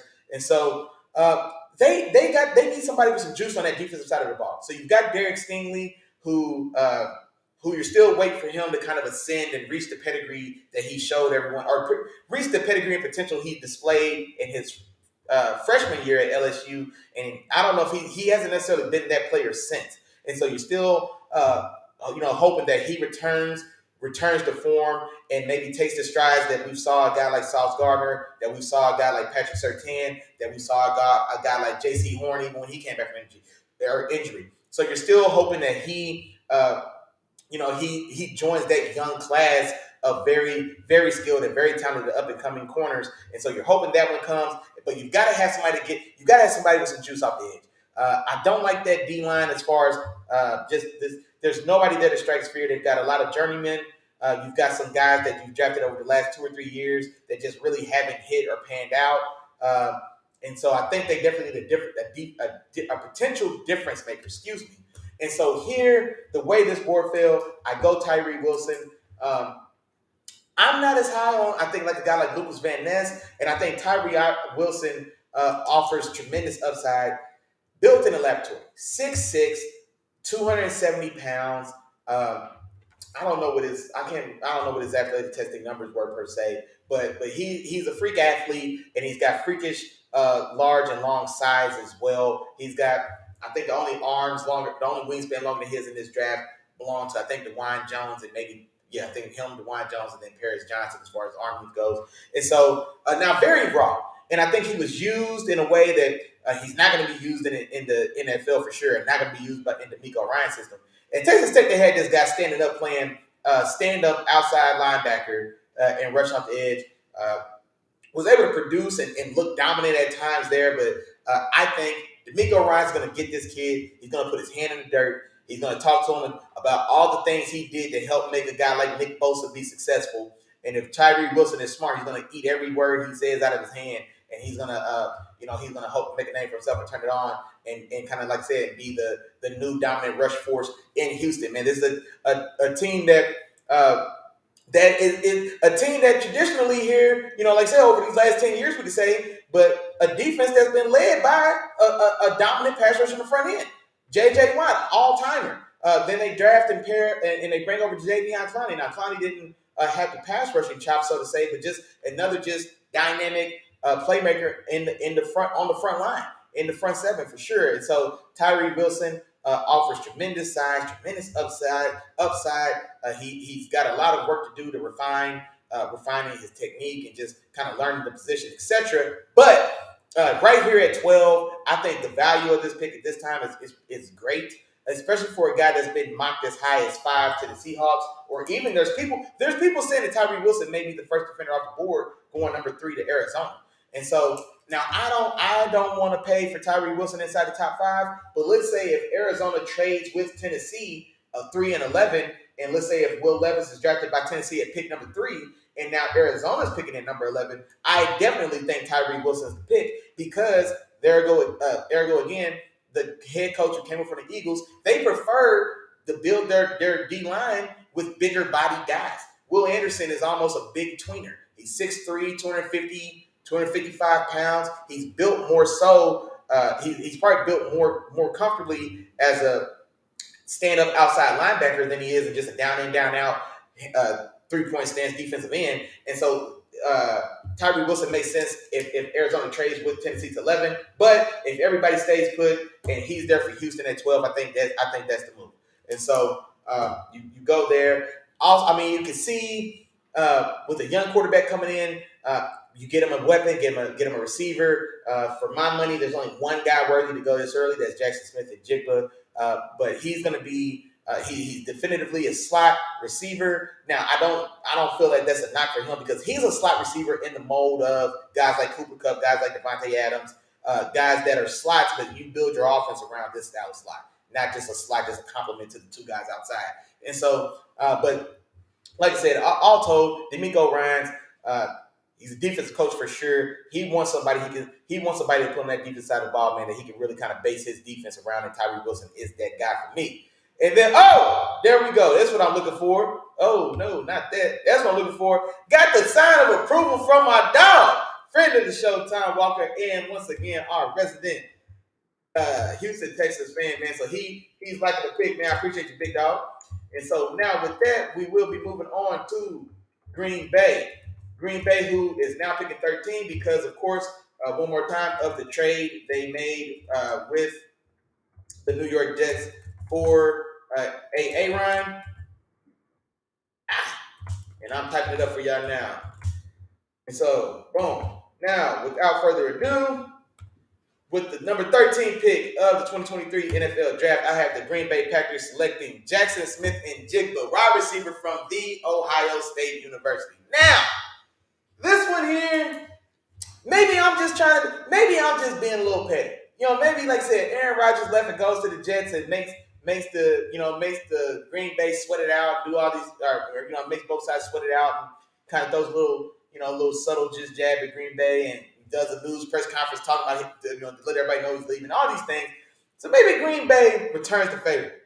Those little subtle jab of their own and drafts a receiver in the first round, because I guess this has been one of the biggest gripes of Aaron Rodgers and some Packers fans alike, that why won't they draft a top tier receiver in round one? Like I said, they haven't been devoid of wide receiver talent until this last year, and this is dating back since the time of Brett Favre. So I don't feel sorry for the talent they've had at receiver. So whether or not picking the first round doesn't mean much to me as long as you've got the weapons. And so, but all said, I think here at this spot, I think they're rebuilding that offense. So Jordan Love is now the guy. You draft a young guy in Christian Watson. Matter of fact, my dog Tom is still in here. He was calling him Baby Ma. He was a huge Christian Watson guy last year, the receiver from North Dakota State. You draft him, and then you've got a guy, late round guy, fourth, fifth round guy, I want to say, Romeo Dobbs, that really kind of made a name for himself in the Packers training camp. And then, like I said, in the season, as far as the season concerned, didn't really got better as the year progressed for sure, but didn't really just didn't take the league over by storm. But so you've got two young guys there, and both those guys feel like a number two and a number three. We can call them either way you want to dice them up. They feel like a number two and a number three. I think Jackson Smith and Jigba, much like I was saying just a moment ago, talking about the Texans, he's a guy in the mold of a Cooper Kupp, a Devontae Adams, who they just love. Not to say his game is exactly the same, but he's a slot that you could build an offense around. Like, he can legitimately, the offense goes through him, is all schemed up to go through him in the slot. Kind of like we've seen the transition with Justin Jefferson with the Vikings, because their coach came from the Rams organization as well, and brought over that same system that made Cooper Kupp a Triple Crown winner just 2 years ago in the Super Bowl year. And so, like I said, I think Jackson Smith and Jigba is a guy that can be used in that manner. And so I think they go there, they give Jordan Love a weapon to come in and be his number one option, to be his security blanket, and just to be a go-to, dependable, reliable target. I don't know if Jackson Smith and Jigba is ever going to throw up a peace sign and give you a 70-yard touchdown. I don't know. Maybe not. Probably not. I'll tell you one thing, though. I know he looks like he's ready to give me about 110 catches for 1,400 yards, about 11 touchdowns. I'll tell you that. He looks like he can give me 8 to 10 catches a game consistently. I tell you that. He looks like he can turn every third and 8 to a first and 10. I tell you that. And so for a team that doesn't really have much of an identity in the passing game, kind of like I said before with Will Anderson, go get a winner. Go get somebody that can give you a bucket. You know what I mean? And so I think they do that with Jackson Smith and Jigba. And like I said, especially for the value, he's the first receiver off the board. He's my number one receiver in this year's draft. And so I think in this instance, the need and the value line up. And so, and honestly, I like the fit for all those reasons I said. I think it does make a lot of sense. And so now, next at pick number 14, we have the New England Patriots. Big bad boogeyman Bill and the New England Patriots are on the clock at pick 14. And this is interesting for the Patriots. They've definitely got some needs here too. So there's been rumors that they may move on from Mac Jones, or Mac Jones may even be on the trade block in this draft.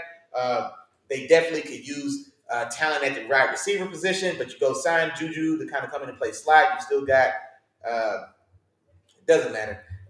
You lose Jacoby Myers to the Raiders, but they still need more talent on the outside there. The offensive line needs some work. You lose one of your tackles, and I think Isaiah Wynn. So you still need help on the right tackle. Your left tackle, Trent Brown, he's still getting a little older anyway, and I think I don't know how much longer he's under contract. Maybe next year. I think next year may be his last. So they definitely need tackle help there as well. And I was really tempted to go there because there is still pretty good. There's still pretty good names there. Guys like Peter Skoronski, depending on how you feel about him, he's still there. Broderick Jones is still available, depending on how you feel about him. But for me, Christian Gonzalez is the pick. And this is also a need. This is one where need meets value as well. I think Christian Gonzalez is arguably a top 10 player in this draft. And so now you get a top 10 player at this draft. He's my number two corner. Uh, probably the most He's probably the most adaptable or has the most diverse skill set of most of the or most all the corners in it. Like I am equally comfortable with him in press man, off man, zone, cover. So I mean, cover 1, 2, 3, 4, and 5. So it doesn't matter what coverage we're running. I am completely confident that Christian Gonzalez can not only perform but he can excel. And so for New England, New England and Big Bad Boogeyman Bill, he's a guy that he's really built that defense. He's got big guys up front, and then he wants one dependable lockdown guy on the back to kind of really scope and mold his defense around. So we saw that when he brought over an aging Darrelle Revis. We saw that when he replaced an aging Darrelle Revis with the key to lead. We saw him replace the key to lead with Stephon Gilmore. And then we saw Stephon Gilmore be supplanted by J.C. Jackson. And so now, J.C. Jackson's gone. He goes out to the West Coast. He goes to the Chargers. He cashes a big bag. Doesn't perform that well and gets himself hurt. But that's still a massive hole on this New England Patriots defensive roster. And so you've got guys like Jack Jones and I can't even think of the other Jack Jones. They've got two guys with last name Jones in the corner room. None of them tickle my fancy. And I think you've got is it Jalen Mills? I think he was a member of the Eagles for a while. They ended up re-signing him. Devin McCourty, longtime free safety and defensive captain, he retires. And so there's a lot of empty seats in that DB room. And again, like I said, man, Christian Gonzalez for me, the value, the positional need, the overall positional value in the league. I think all that lines up, man, and you can't beat this with a stick. Christian Gonzalez at pick 14. I think I love how that fits and how that fell for Big Bad Boogeyman Bill in that New England Patriots defense. Now, number 15. Pick number 15 now, of course, belongs to the New York Jets, pending the trade, after the trade with the Green Bay Packers for Aaron Rodgers. And so now that they are on the clock at 15 instead of 13, no surprise here. So I'm typing it up for y'all to try to make it all nice and neat, like my dog Chop would. And so for me, they've got obvious needs at on the offensive line. And so now the need at offensive line was there well before the potential trade for Aaron Rodgers even got there. So before Aaron Rodgers, when you thought you were protecting Zach Wilson and Mike White, you had offensive line issues then. And so now that you're getting Aaron Rodgers, that need is now paramount. So let's say if you thought, it's Zach White, man, we let Zach White get beat up a little bit, man. Let's go get somebody else. Like, no, not no more. Not no more, Bucko. Now you're going offensive line, man, and you're doing everything you can to solidify one of those spots. So Mekhi Becton was the big body mammoth of a man they drafted, I want to say just 3 years ago to play left tackle. It hasn't worked out. Just hasn't worked out.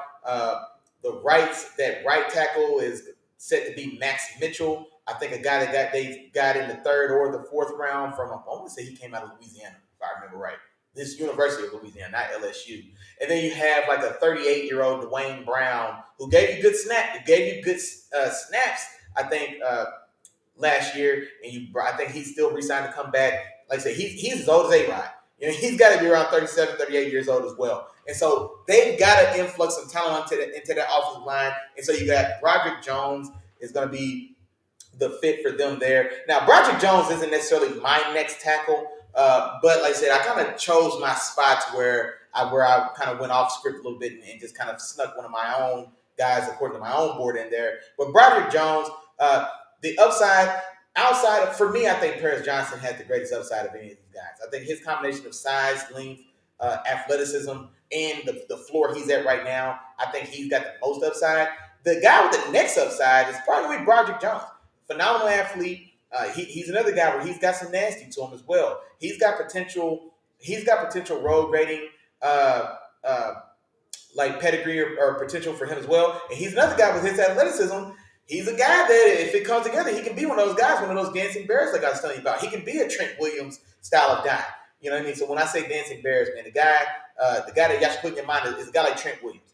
Absolute bulldozer in the run game, and then athletic guy, athletic maven in the pass game as well. You just can't do nothing with these style of guys. So he's got that style of potential. And if we see the track record from styles of offensive linemen that the Jets have been going for, like I said, they went and drafted Mekhi Becton, all 6'7", 360 pounds of them.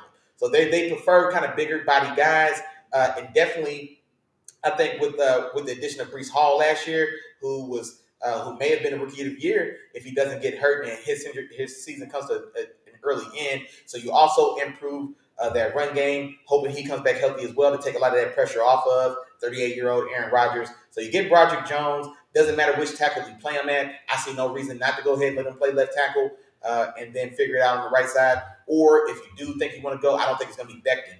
But if you do want to go with the veteran Dwayne Brown on the left side, ain't no problem at all. You put Broderick Jones on your right side and you boogie. You know what I mean? And so you put him on the right side and let him learn from a veteran guy, Dwayne Brown, and then you probably transition him over to the left if need be that next year. But Broderick Jones is the pick there for me for the Jets at 15. Now, we are roughly halfway through this draft, and man, I'm looking at this time, and this is crazy. I can tell you this second half is going to go a lot faster. But I would be remiss if I didn't give a shout to the sponsorship, man. Today's episode of Let the Film Speak, your dog Willlie Jack's official 2023 mock draft is brought to you by the Three Amigos. Come on, man. That's like, that's share, that's subscribe. That's 3 the hard way. That's 3 pre-spicy. Y'all know what's going on, man. Y'all know it's 4 parts to this process, so feel free to say it with me. First, you got to like, share, subscribe. Just tap in. Then you got to tell a friend. Then you got to tell your friend to tell a friend. Then you got to tell your friend's friend to bring one more because we need 4. Y'all know what's going on, man. Come in here and kick with your dogs, man. Let the film speak. Come into the penthouse.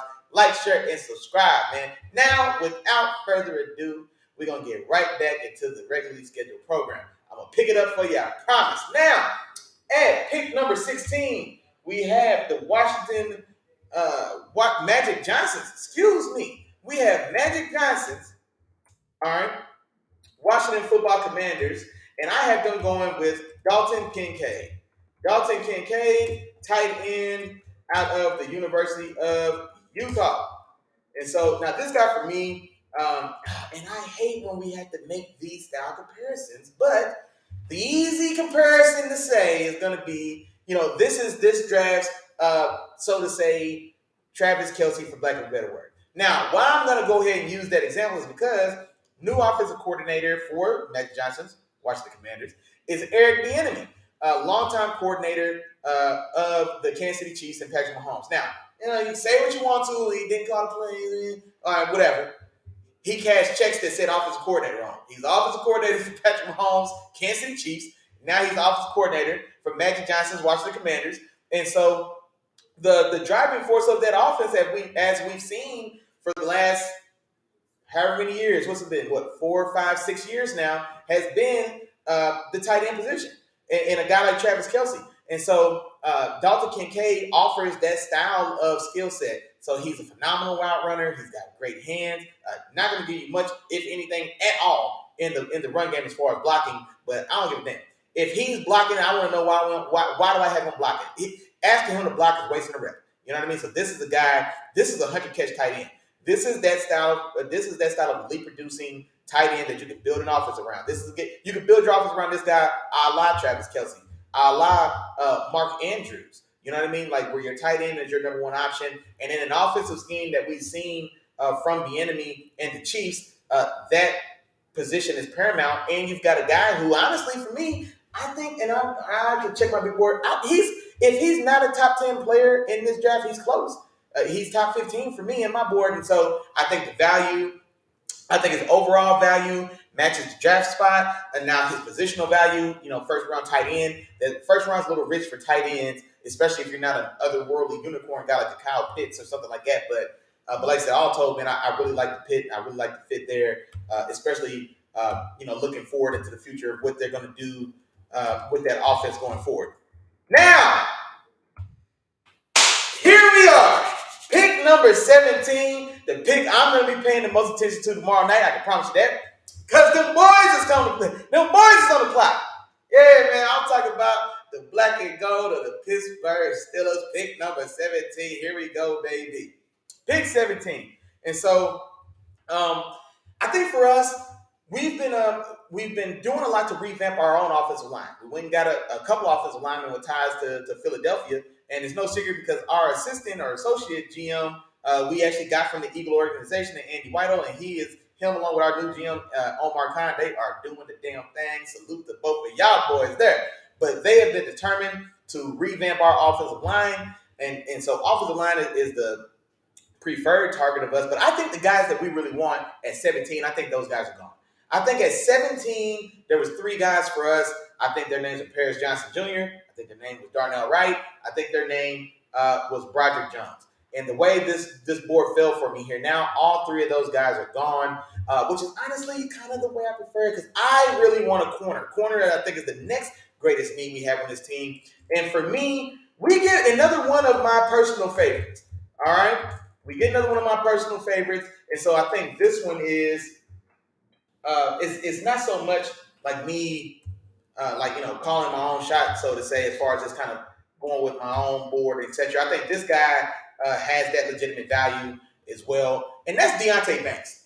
Deontay Banks for me, out of Maryland, he was probably he was my second favorite film to watch from the corner. I like Gonzalez film a lot as well. But I just really enjoyed Deontay Banks' game. It's not perfect. It's not as clean as Gonzalez, but he is an explosive athlete.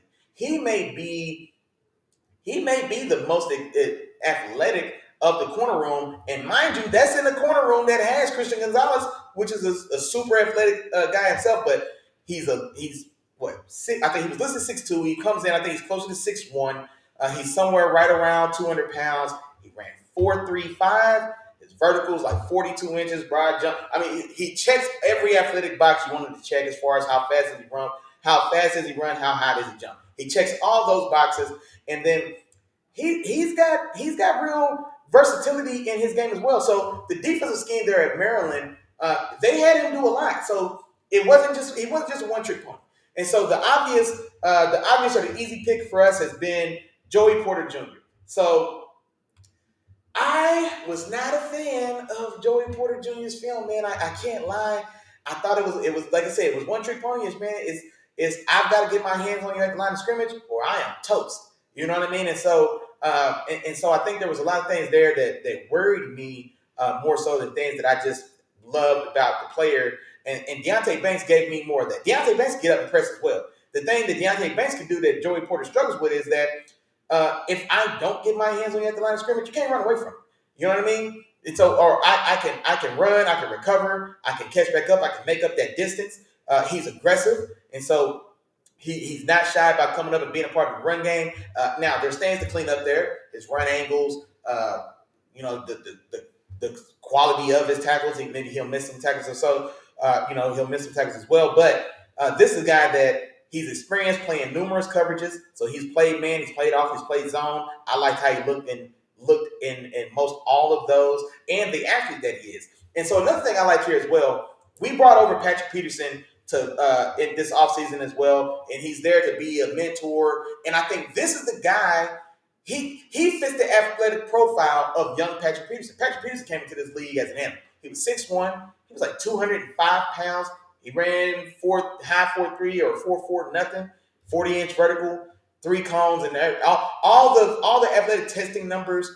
Deontay Banks, his athletic profile is reminiscent of the athletic profile we've seen from Patrick Peterson. And so what better mentor or guy for him to learn from than the man, the myth, the legend himself, who's right there in black and gold as well. And so with those 3 tackles off the board, I think this is definitely the next guy up for me. Deontay Banks, cornerback from Maryland. I absolutely love this pick. This is the one I want to happen so bad.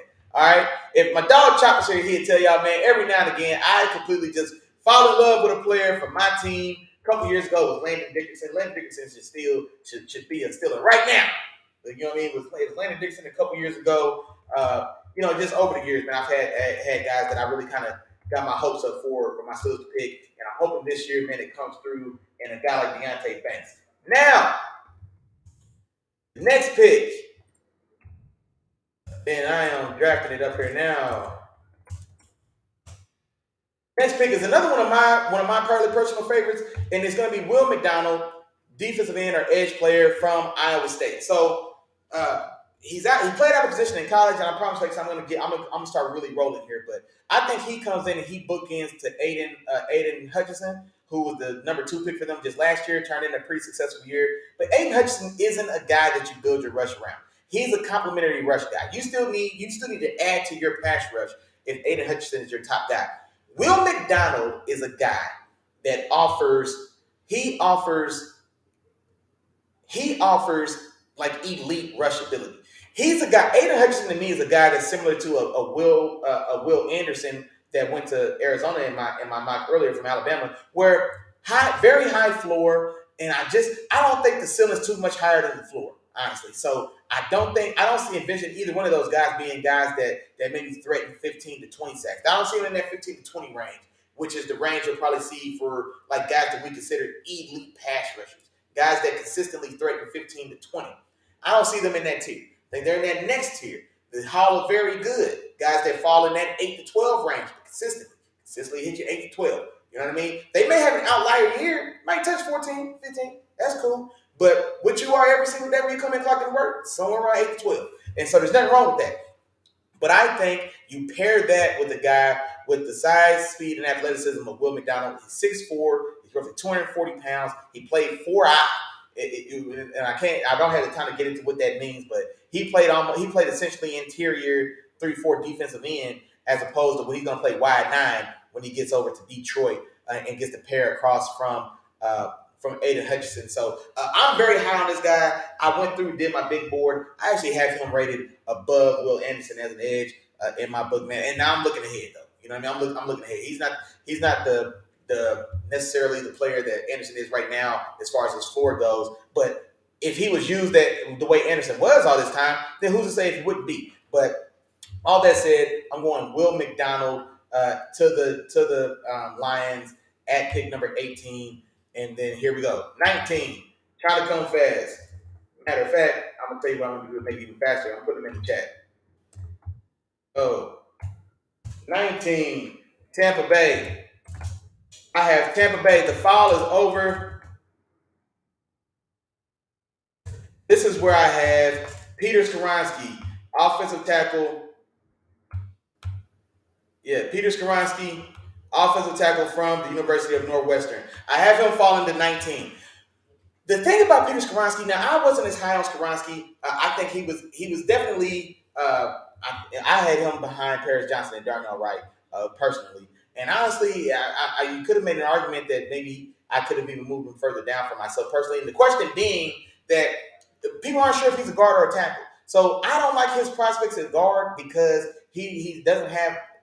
He struggles with power, and I just don't necessarily think his game translates. And so if he's going to be a guy stuck at tackle and he's got issues with power, he's got issues with his short arms show up. And so you always hear arm length when anyone's talking draft and anybody's talking tackle. One of the first things they talk about is arm length. Do you cross a certain threshold or not? And he's the guy that's going to be short of that threshold, short of that 33-inch threshold. So 33 inches is soon to be the minimum needed to be effective, or more so be effective. He's short of that. It's been done before. We've got guys like Rashawn Slater, who was on his team, left tackle, who was an excellent guy, was my number 1 tackle coming into the draft when he came out with Penei Sewell a couple years ago. But now even though his arms are also short like Skoronski's, what Skoronski doesn't is he is a fantastic strength athlete, like a powerlifting athlete. So he's supremely strong. So he's a guy that if he had to make the transition inside, a la the prototype for that is going to be Zach Martin, let's say tackle from Notre Dame, gets drafted by the Cowboys and goes to guard. He's an all-pro level guard, all-decade team member. But he also was a guy that had fantastic power. Skoronski just doesn't have that to his game. And so I'm just not comfortable putting him in there with those real big uglies at guard without and for just to see him just get kind of ran through, man. So I think he's got to play tackle. They have Tristan Wirfs. He's been their long-time right tackle. Worldwide Campfire, they've already transitioned him to left tackle. And so Peter Skoronski comes in and I think bookends him to the right tackle. And then depending on how you feel or what you see in training camp, if you like what you see in training camp and he looks like he can survive on the left side, well then you leave him at left and you let Chancellor Worst stay at right tackle like you were. But it feels an obvious need either way. Pick number 20. This is where I don't know if I've seen this anywhere else, but I just like this fit. And I just kind of like this fit for the same reason that I liked Sauce Gardner to the Jets last year, is that I just think it just fits. And so now Joey Porter, now there's a difference. Joey Porter Jr., cornerback from Penn State, I have him falling to 20 in Seattle. And because now Seattle's in a very envious position in this draft. I think at both spots, 5 and 20, there's been very quality players on the board, and they're in a position where they can really kind of, I don't think they have too dramatic of a need to where they maybe skew what they're doing. I think they can really afford to just kind of go out and get a very, very good quality, dependable player. And I think Joey Porter could be that. And so the reason I like him here is that he fits their size length profile. He's about 6'2", he's 200 pounds, he's aggressive, he's got super long arms. He's the guy that scratches the back of his knees when he's standing up. Super long arms. And so, and like I said, he's a physical bump guy. Now, the style of defense that the Seahawks play, made famous, I guess, of course, by a guy named Richard Sherman, or a guy that made his Hall of Fame career, played in his system. And this is the style of build that Joey Porter has. A very long, very lean, very physical and aggressive corner that plays outside in their kind of press bell cover 3 scheme. And so I think he's got the length, he's got the demeanor, and also I think playing in that cover 3, because I don't want him running and chasing. I saw Joey Porter get broke off, man, on film. Man, a guy I didn't know existed until I just happened to pop on film and thought I was going to see Joey Porter dominating. I see an unknown guy named Charlie Jones, man, having 7-on-7 practice against Joey Porter Jr. And this is the first game I saw Joey Porter Jr. Maybe that soured my taste on him, but he never recovered. He wasn't the top 5 corner in my position group, just on my own personal rankings. Now, I've got him just outside that, 6'7", so somewhere in there. I think probably 6, but 6'7". But yeah, I just, if he can't get his hands on you, and then not only when he gets his hands on you, he's going to keep on you. So there's a lot of, I just don't think his style of play is going to be as successful for him when he gets to the league as it was for him in college. Not without some coaching up, but do like the kid, like the athletic profile, like his size profile, and I do like what he has to offer. And I think Seattle gets him. I think Pete gets him, lets him hones in on that aggression and that attitude, and really converts him from a press man corner, a press cover 1 man corner, to a press bell cover 3 guy. And there's, like I said, cover 1 and cover 3 have a lot of similarities anyway. And so I just like that fit, how that played out for the Seahawks there. So 21, moving along, the Los Angeles Chargers at pick 21. I have committed a draft day sin. Not only do I have a running back drafted in the first round, I've got one drafted in the top 10. And not only do I have a running back drafted in the first round in the top 10, I've got 2 running backs drafted in the first round. I'm going Jahmyr Gibbs, running back from Alabama, going to the Chargers. So it makes sense to me. Austin Eckler has not made a shot, and he's not happy with his contract situation, feels he's underpaid for what he provides or gives to the team. And honestly, I think some Chargers fans are maybe not as happy with, outside of his numbers and touchdown production. This is a guy that's routinely over the last few years been towards the top of the total touchdown list in the NFL, but still feels that somehow the running game just still feels that it comes up short, because he's more of a third down back or third down skill set, but he plays all 3 downs. And so I think Jahmyr Gibbs, who's been comped to Alvin Kamara, but he does have that one-stop shop ability. So he still gives you what Austin Eckler gives you in the passing game. He's got phenomenal hands. He runs phenomenal routes as a running back as well. But I do think he gives you more juice as a runner. And so he's got real home run ability and real home run speed.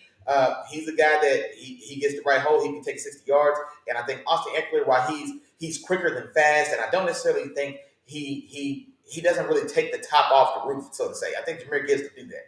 And so not knowing if he's going to be there, if Austin Eckler's there next year, or if they're able to move him and get some type of value back, or if now that they have Jahmyr Gibbs, that they it could be some cost saving measures there, and they may let him go. But I like the fit. I like Jahmyr Gibbs to the Chargers to fix what looks to be a pending hole there in that offense. And so Baltimore at 22, I am going another one of my personal uh, personal favorites as far as the cornerbacks go. I'm going Cam Smith. Cam Smith, cornerback from South Carolina. The Baltimore's defense was ravaged with secondary injuries this last year. Marcus Peters is now gone.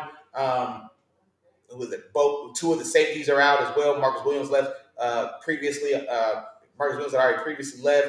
Kyle Hamilton had to fill in and played earlier and played nickel actually, and now he's going to move back to traditional kind of strong safety where you drafted him to be. And so they've got a hole there. Cam Smith is probably the next guy up for me, and I think he is a very, very capable. I like his aggression. He's well rounded. I call him like a jack of all trades. So there's nothing necessarily elite about what he does, but everything he does is very good. I think he also offers inside-outside flexibility, and I think he's a perfect Robin.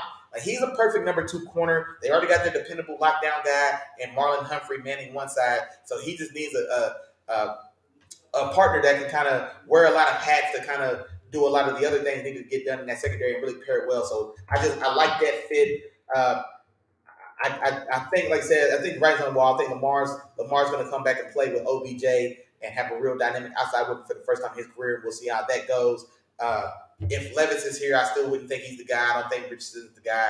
Like I said, I don't think they make a move to necessarily go backwards and start over that way. Receiver was an option, but when you sign OBJ, you still got Rashad Bateman, and then you bring over Nelson Aguilar as well. So there's not necessarily just empty there, like maybe a team like the Patriots is looked at to be, or the Giants. And so, like I said, I think corner is probably the biggest need on this team, and they get a pretty good one in my book, and Cam Smith. Now, Minnesota is going to be next. And who do I have Minnesota taking? I have Minnesota taking wide receiver from TCU, Quentin Johnston. So there's been a drought on these receivers. I had the first receiver, Jackson Smith and Jigba, go 13 to Green Bay. And then now we've got the second receiver coming off the board, Quentin Johnston, wide receiver from TCU. Not my number 2 receiver as far as on my personal big board. Not my number 2, but I do think for this team and for his skill set and how I envision him kind of fitting into that wide receiver room with best receiver in the league, Justin Jefferson. I think Justin Jefferson now is transitioning to the slot in this new LA Rams, Minnesota's version of the Rams offense. So Justin Jefferson is your new Cooper Kupp, and so you need a dependable guy on the outside. KJ Osborne didn't take the step I think they wanted him to take last year. Adam Thielen, his time has came and went in a Vikings jersey. Jalen Rager, they brought over from the Eagles to just kind of take a flyer on and just see if he can just turn into anything at all. So all that said, I think none of the options that they attempted this past year were dependable or reliable or offered any upside at all. You've got to find a way to just not let teams zero in on Justin Jefferson. Quentin Johnston, I think he definitively lines up outside, so he doesn't get in the way of Justin Jefferson working the deep middle of the field. And then also he's a guy where he's a guy you put the ball in his hands and he can make something happen. He's very agile, very shifty for his size. And like I said, I think he complements what you're going to get from Justin Jefferson, who's going to do all his damage in the intermediate and deep parts of the field. So I like the fit there. 24, the Jacksonville Jaguars. I've got them adding secondary help. Brian Branch. I've listed him as a DB. The pre-draft world and TV pundits made me think that Brian Branch was a safety. You turn on the film and Brian Branch is definitively a slot nickel cornerback. An aggressive blitzing nickel corner is what he is. But he's projected to transition to safety. Doesn't matter where Jacksonville plays them. They need help in that secondary regardless. So they've got one guy, Tyson Campbell, a young guy from Georgia who they're looking to build around, and they just need help in that secondary. I think Brian Branch, especially at this part in the draft, I think he can wear a lot of hats in the secondary. So he can fill in and play in your slot. He can take on some safety duties as well. I think he just helps to cover one guy. Like I said, he can wear several hats in that defensive secondary. Now, moving on to pick number 25, the New York Giants, the New York Football Giants, and I have them drafting wide receiver from the University of Southern California, Jordan Addison. And so the pub around the heat around Jordan Addison's name has cooled off considerably as the year went on. He, relative speaking, I guess, well, statistically for sure, he had a relative down year this year with USC as compared to the year he had 2 years ago in Pittsburgh with Kenny Pickett as his quarterback when he was the Blitnikoff winner for college football. But still a very talented receiver. Didn't perform as well as he was expected to at the combine. He's a little lighter or leaner than we would have wanted to see as well. But 5'11", roughly 175 pounds. He was a guy that was thought to be dynamic as far as his speed or raw time speed.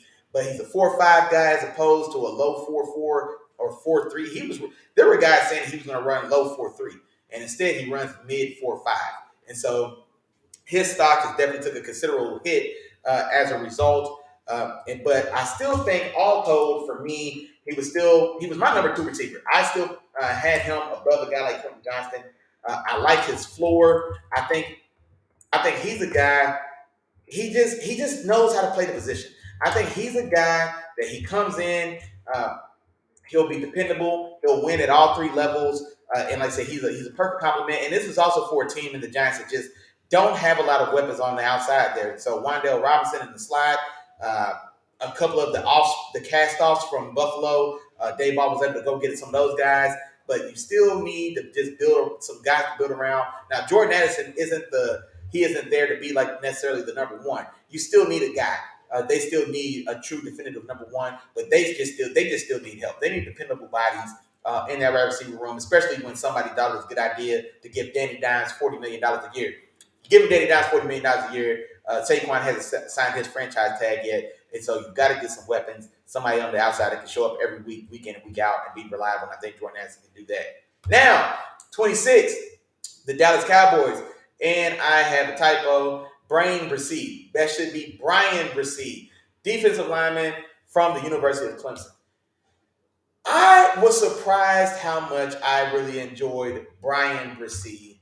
Goshly, Brian Bresee's film when I turn it on. Well, when he's on. And so this is a guy. He's got a lot of, I hate to say baggage, but he's got a lot going on. So his college career was up and down. He went through some serious injury. He also had some very serious, personal things that took him off the field in his personal life. A very close death in the family, etc. And so he's missed a lot of time. But when he was on the field, and when he's on the field firing on all cylinders, this guy is special. This guy, and it's a shame the trajectory that his path took him now is because he didn't get to develop into the player that I think he can be. But this is a guy with tremendous upside. He is a wrecking ball. He is a 6'5", 300, and I think he's like 6'5", right around 300, 305 pounds, interior defensive lineman. But I think he played 3 technique. I would love to see him play 5 technique the way that we saw J.J. Watt play. The way J.J. Watt the way Houston used J.J. Watt in his heyday, where they let him rotate all up and down the line. He just got to tee off on all the 3 guys in the middle, whether it be left guard, right guard, or center, wherever the best matchup was. They moved him up and down the line, taking advantage of those matchups and just let him cause havoc as a disruptor. And I think Brian Bresee has that type of body. He has that type of explosiveness. He has that type of skill set. Now, he doesn't have the length, the arm length specifically that J.J. Watt has. He's got not overly short arms, but he just doesn't have super long arms as far as length is concerned. But phenomenal explosive athlete with great size. I really like his upside there, and especially for Dallas, who needs some help. They need something on the inside. You've got the Tank Lawrence on the outside. You've got Michael Parsons on the outside. They've been rotating through just nameless bodies through that tackle room, and nobody's stuck. And so Brian Bresee, hopefully he gets there, man, and really finds a home and rebounds and takes off the way I think he can. I think this also makes sense because Dallas and Jerry Jones and the team and the family, they've shown us before that they'll take a chance on a guy who had high pedigree but who dealt with injury. Jalen Smith, and I absolutely love Jalen Smith coming out of Notre Dame. Yeah, luckily I'm short on time, so I can't go and tell my Jalen Smith story. But he was a guy that was probably going to be a top five drafted off ball linebacker in the draft before he gets hurt in his bowl game. Dallas still takes a flyer on him, drafts him at the top of the first round, and then he goes there, and it's a little up and down. He doesn't make it anymore, but we've seen in that example, we've seen with Randy Gregory. Now that's for different reasons, but guys that have had to miss time. Alden Smith, another guy, now for different reasons, but they're not afraid to take chances on guys that have high field upside. And then, like I said, they'll work with you on this. They'll work with you on the other stuff, man, when you're not on the field. Now, he doesn't have any type of legal style trouble, but he had some issues, like I said, with injury and with his own mental health and temperament. Dealing with close death in his family, etc. And so I think Dallas isn't scared off by that at all. Man, hold on now. Shout out to Day One Gang Jarrell holding me down, man. Hey, I appreciate the love, big dog. I appreciate you, man. Yeah, Chop couldn't make it, man. It was a scheduling conflict. So I'm out here just trying to rock out, man, and try to finish up. I need a Chop here to keep me on time, man. So, man, hey, I appreciate you coming through, though, man. Love as always. Now, pick 27. The Buffalo Bills, Big Josh and the Buffalo Bills, I should say, they are on the clock, and I think they go the big offensive tackle, DeWine Jones, right tackle from the University of Ohio State. I like this pick. I like DeWine Jones. Honestly, in my own tackle rankings, I had DeWine Jones ranked ahead of Broderick Jones. I had him as my number 4 tackle. I had Broderick Jones as my 5, and so I really like him. Massive, 6'4", 375 pounds, arms that he can put socks on standing up. The big Josh, there you go. Day One Gang Jarrell know what's going on, man. But DeWine Jones, man, massive size, bigger than Mekhi Becton was last year. As big as Mekhi Becton was last year, he's bigger than Mekhi Becton. His arms are longer than Mekhi Becton. And honestly, he's a supremely better player than Mekhi Becton was coming out of Louisville. So Mekhi Becton was a big, and Mekhi Becton wasn't raw of the raw, but he wasn't at all as far along as I think DeWine Jones is. I don't have issue with DeWine Jones, his pass pro at all. Like I said, he's got awesome size. He's got nuance. He knows when to use that snatch move. He uses a quick set to get on you quickly. And once he puts his hands on you, boy, you can cancel Christmas. When he gets his hands on you, it's over. So I'm not even so much worried about, speed around the edge because he's a big guy. He moves extremely well for his size, but, he's not a dancing bear, or he's not one of these guys that can hopscotch and you know what I'm saying, and backpedal and play games with these speed guys on the edge. But he doesn't necessarily have to be. You know what I mean? He's a guy, he gets one of these tree limbs on you, and your night is over. And so he can run these guys up the field if need be, if he gets a hand on these guys, or an integrated shove. It doesn't look like much is on it. And then it doesn't look like much is on it when he gets one of those little shoves. But then you see guys go 3 yards out from the direction they were going. You know what I mean? So he's got easy power in the run game as well. Like I said, now I think Darnell Wright has the most, is the nastiest as far as just raw power and mauling you in the ring. I would probably go Darnell Wright. Broderick Jones has that in there too. But DeWine Jones has easy power in the run game and the pass game. But I really like that. They've got to do something to solidify that offensive line. Big Josh, man, it's been rough going on that offensive line. And also even with that run game as well, as they're trying to get some style of run game outside of Big Josh running the ball himself. So they're hoping James Cook takes a step forward. So also solidifying that line, hopefully with DeWine Jones, to improve the offense on both fronts. Now, moving on along, I've got pick number 28, the Cincinnati Bengals, and I have them going Elijah Cansey. I'm trying to spell Elijah and Cansey. The interior defensive lineman from the University of Pittsburgh. And so Elijah Cansey is a guy, he's been compared to Aaron Donald. He's similar size, similar weight, and similar speed. So he's an inch taller. He's 6'1", 281 pounds. I think Aaron Donald was 6 foot, 280 when he came into the league. Aaron Donald turned heads at the combine. He ran 4.68. Elijah Cansey ran 4.67. And so he's got all, and they both went to Pittsburgh, University of Pittsburgh as well. So he's got all that working for him. Now, he's not Aaron Donald, of course. Aaron Donald also was one of those guys, freakish strong guy. Aaron Donald, you know what I mean? So he has more power, and he's able to. I think he's able to do better with the power and his size shortcomings on the inside with the big uglies down there in the interior offensive line.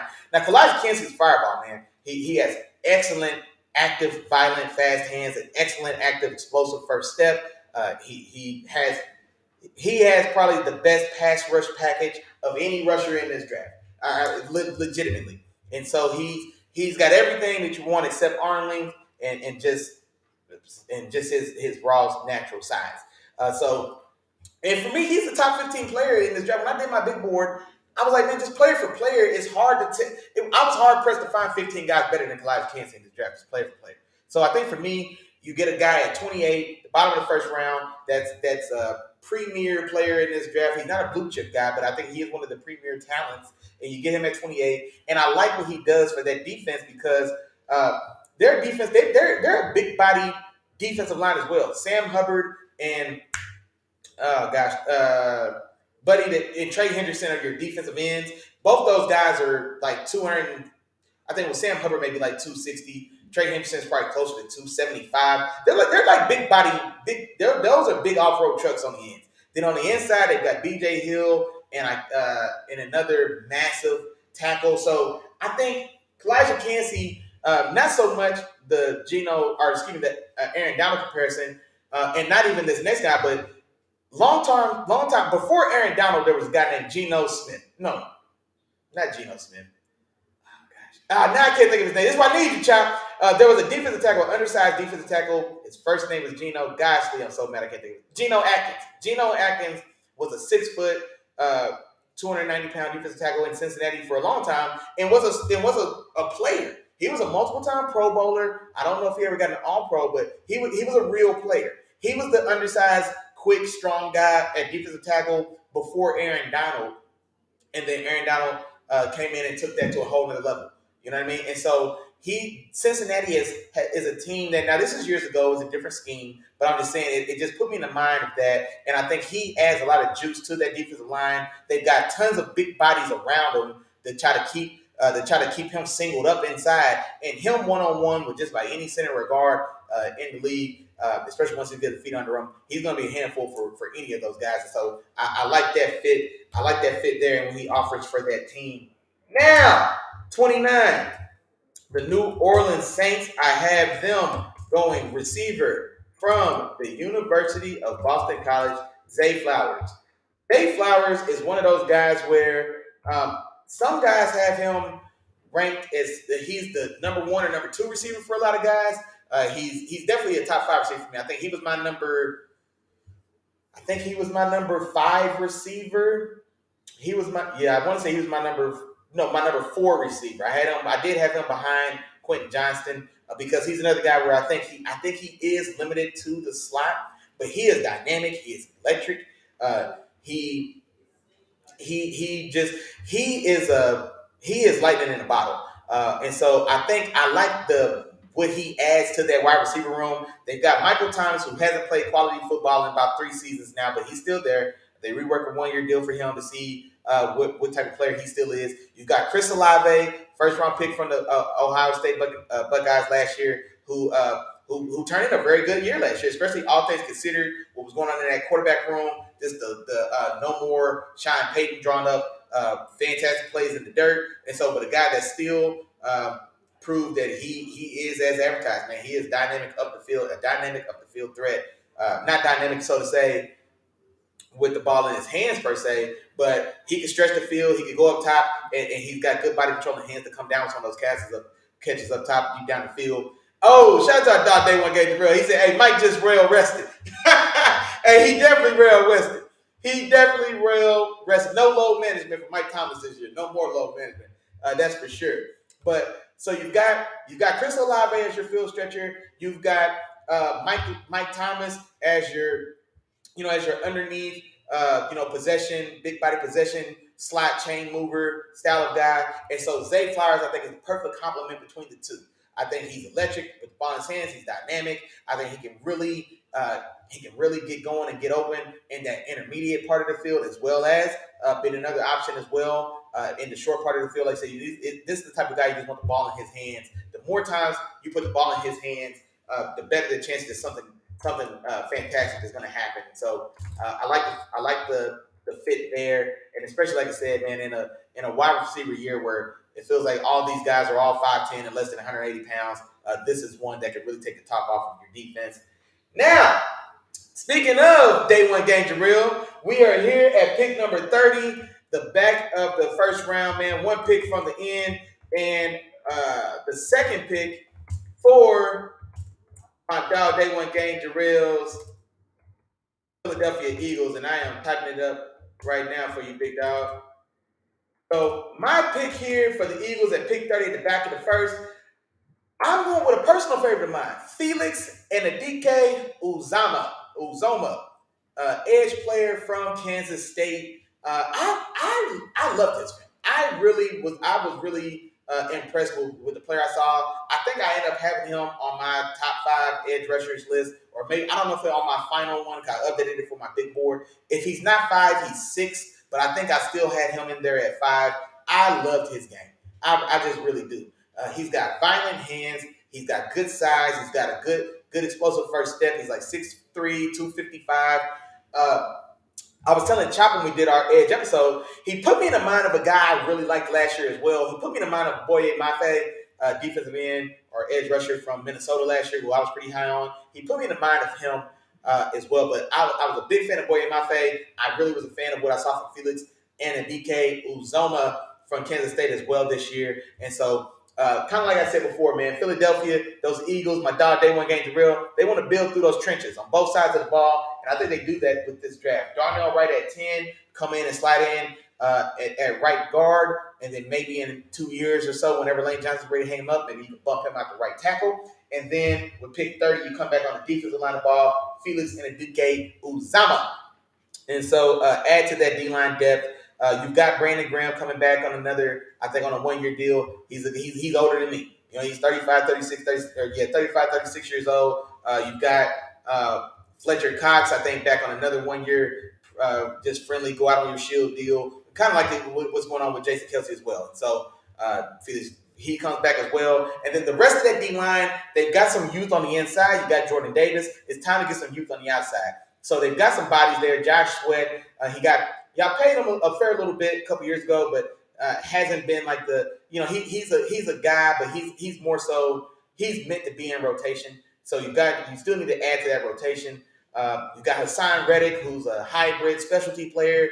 He's like Sam linebacker that lines up he lines up in a walked up Sam in a very wide 9 or an 11 technique, like I say, outside the end man on the line of scrimmage, wherever that man may be. And so, but he's not really a trench player. I think Felix Uzoma is a real deal traditional, hand in the dirt, explosive pass rusher. And so I like him in that group there. And then, hey, day one game, Jabril approves, man. He said, the line on both sides is the heart of the team. Hey, I got y'all going. I got y'all add to both lines, man. Tackle at 10 and edge player at 31.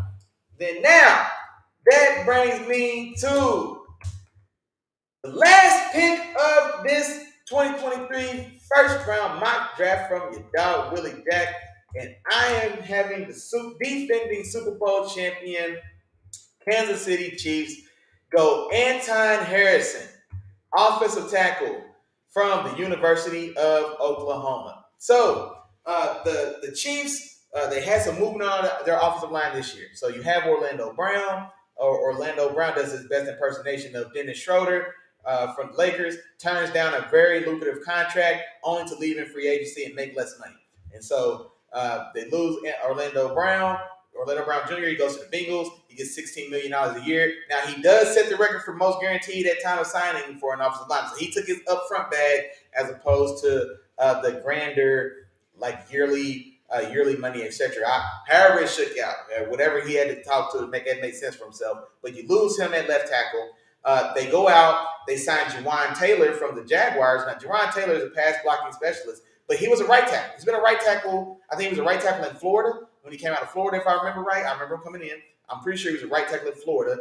He's played right tackle all 5 of these years in the league with the Jaguars, and so now they're transitioning him to left tackle. And so Anton Harrison is a guy who I think he's just the value here fits for me. I'm not as high on him as some guys. I've seen him ranked as high as like number 3 as far as maybe the third best tackle in this draft on some people's big boards, etc. I'm not that high on him, but I do think he is worthy of being a first round pick, especially in a spot like this, the bottom of the first, and especially for a team like Kansas City that needs help on the offensive line. You lose Orlando Brown, you bring in Juwan Taylor, you also lose your right tackle, Andrew Wiley. He signs with the Magic Johnson's football Commanders in Washington this offseason. So that other tackle spot is still empty and open. And you've got $450 million man, Patty Cake Mahomes now. We can't be playing no games. We've seen Patrick had to win the Super Bowl on one leg because protection wasn't up to snuff or whatever the case. And so you go and you add bodies to that. Anton Harrison should be able to fit nicely into that right tackle spot. And like I say, it may not be it may not be special, but it damn sure be good enough. Yeah, and I have more confidence in what he's going to give me than then I think they have third round pick from was it TCU? Lucas Yang. I can't remember where he came from. I think he's slated to be right tackle now, and so maybe let him and Anton Harrison duke it out. I would expect Anton Harrison maybe to get the edge there, and he starts at right tackle. And like I said, man, as many things as they can do to keep Patrick Mahomes standing up. And keep the ball out of his hands with weapons. That's what Kansas City's definitely going to do. And so I think this is a good pick at this value to do your best to keep Patty safe. Woo! There you have it. I'm telling you. I don't know if it was as hard as y'all to listen as it was for me to talk, but man, there it is. That's it. That is all. That is my 2023 first round mock. And because I love y'all so much, man, and I just like hearing myself talk, I'm going to go ahead and recap my list. Here we go. Stay with me. Number 1, Carolina, Bryce Young, quarterback from Alabama. Number 2, Houston, Texas takes C.J. Stroud, quarterback from Ohio State. Number 3, Will Anderson, edge player from Alabama. Number 4, Anthony Richardson, quarterback from Florida. Number 5, Seattle Seahawks, Jalen Carter, defensive tackle from the University of Georgia. Number 6, Devin Witherspoon, cornerback from University of Illinois. Number 7, the Raiders select Paris Johnson, left tackle from Ohio State. I expect he'll play on the right.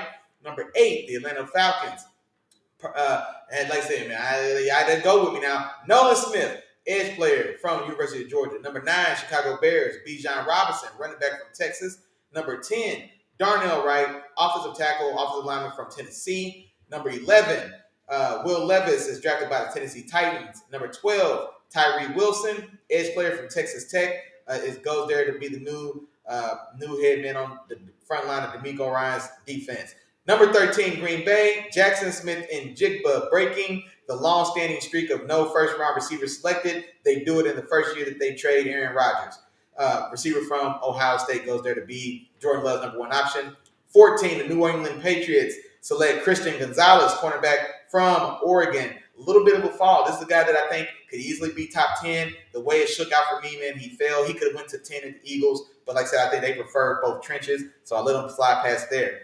15, the New York Jets get Broderick Jones, tackle from Georgia, doing everything they can to fix that offensive line with A. Rodgers coming into town. 16, Dalton Kincaid, tight end from Utah, will do his very best Travis Kelce impersonation as the Commanders bring over Kansas City's offense.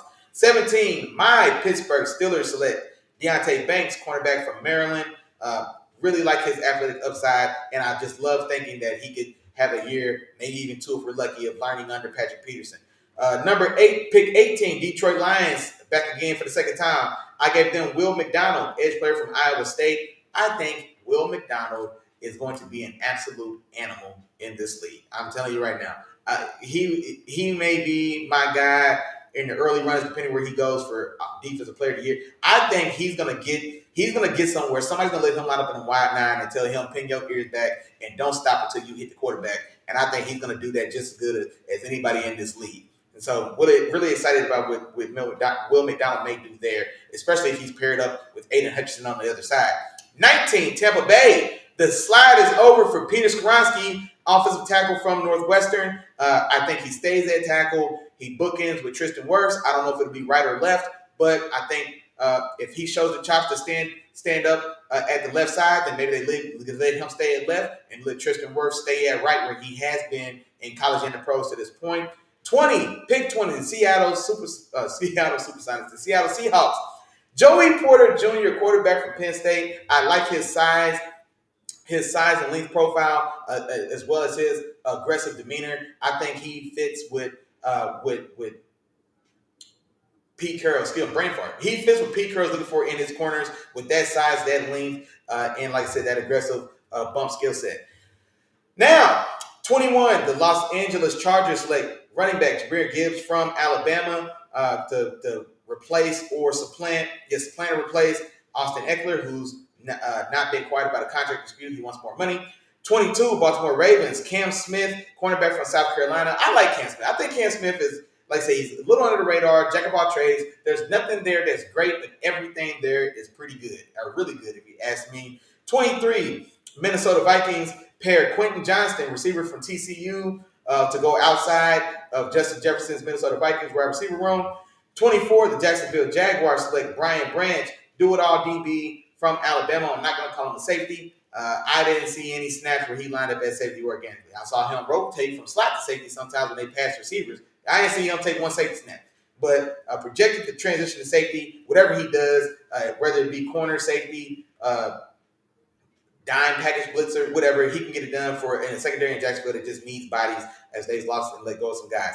25, the New York Giants, Jordan Addison, receiver from USC by way of Pittsburgh. I think he's a guy, lost a little steam. There's talk that he may even fall out of the first round completely, but I think the Giants need bodies in that receiver room, and I think his is as good as any, looking at the group that they have now. 26, Dallas and the Jerry Jones family take a swing on Brian Brzee, defensive lineman from Clemson. Like I said, I really was impressed with the good of Brian Branch is just as good or better as anybody in this draft. And so his good is phenomenal, but getting him to that level consistently. He's missed a lot of football for injury and other reasons as well. But I think Dallas takes a chance to add another dynamic playmaker to go with Micah Parsons. Now, 27, Buffalo. The Bills select DeWine Jones, the big boy, big-ass offensive tackle out of the Ohio State. 6'7", 375 pounds. You get him to play right tackle, help solidify that offensive line for Big Josh, and maybe see if we can get some semblance of a real running game from a real running back this upcoming season with DeWine Jones coming there to balance things out. 28, I had the Cincinnati Bengals selected Kalijah Kancey, interior defensive tackle from the University of Pittsburgh. I like what he can offer them he's undersized, but completely electric, dynamic pass rusher from the inside. They've got a lot of beef on the defensive line. I've talked about it before. And so I think his size won't be as much of a hindrance because he's surrounded by so much beef on that Bengals line. 29, the New Orleans Saints, I have taken Zay Flowers, wide receiver from Boston College. I like that mix. I like that matchup as well. Olave and Michael Thomas affect the passing game in completely different ways. There's a lot of space out there for Zay Flowers to work with, and there's a lot of there's just a lot there for him to bring to that offense, and I really think he slides in there nicely. 30, the Philadelphia Eagles circle the block and come back one more time. They add now to their defensive line with Felix and Adike Uzama, edge rusher from Kansas State. I really like that pairing. The more and more I see it and think about it, I really like that. He's got very violent hands as a rusher. He's got very good size. I like his first step. He's got good bend. I really like him as a rusher.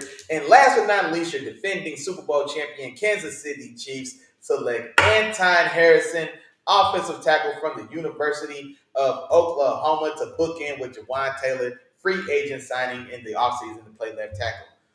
Woo! That is it. That is all. There you have it. 2023 draft is in the books. Now, make sure, again, y'all circle back and touch base with your dogs tomorrow, man. My dog Chop will be back in the building, and we will be live, man, calling all the picks for the 2023 draft tomorrow night. No, I shouldn't promise you that, man, because my dog Chop, man, he's a family man, so I don't know how long we'll make it, man, but if y'all around, I'll be around. I'm going to watch every single pick. I'm here and ready to talk about every single one of them, man. So y'all make sure y'all tap in tomorrow night with us, man. So I'm not even sure the time. We'll probably be on. I think the draft officially starts at roughly. Is it 7? I'll check. We'll probably be online maybe 15 minutes or so before the official start time of the draft. So, hey, man, y'all make sure y'all tap in, man. We'll be sure to be in the group, giving out updates and alerts, man, so y'all can tap in and kick it with your dogs. My dog, Day One Game, Jarrell, man. He said, hey, appreciate the hard work, bro. Hey, I appreciate it, man. I really appreciate it, man. So that's Day One Game right there, man. Y'all know what we do it for.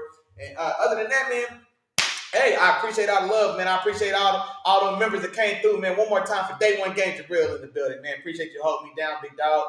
We had the fam down in the team, man. My mom, my auntie came through, my sister came through, my nephew, longtime friend of the show, my dog, Tom Walker came through, man. Longtime friend of the show, Kevin Wilkinson came through, man. One more time for Real Good STL Sports in the building, man. Another one of them sponsors as well, man. He was in the building. Our dog, man, our brother, our very own Chop, man. He couldn't make it here tonight. He had a schedule conflict, like I said, but he tapped in, man, and touched base and said what's up in the chat, man. So, hey, we appreciate all that, man. Other than that, man, y'all can say it with me, man. If I forgot to say your name, damn, charge it to my head, man. Don't charge it to my heart. We thinking about you, big dog. Man, appreciate all the love and support, man. One more time for my dog, Day One Game, Jarrell. Help me close this thing on out, man. I appreciate you, big dog. Other than that, man, hey, stay tuned, man. Tomorrow night is draft night, man. We'll 31 guys to see their dreams come true, man. So I love this time of year. Can't wait to see it happen. Can't wait to see what my team or your team does, man. So touch back in, man. Get you an adult beverage, a cold one preferably. Get you something warm to eat. Sit back, relax, and kick with your dogs tomorrow night, man. We will be back. Tomorrow night, the draft special will be here. Until then, man, I will see y'all then. Y'all stay rested. Peace.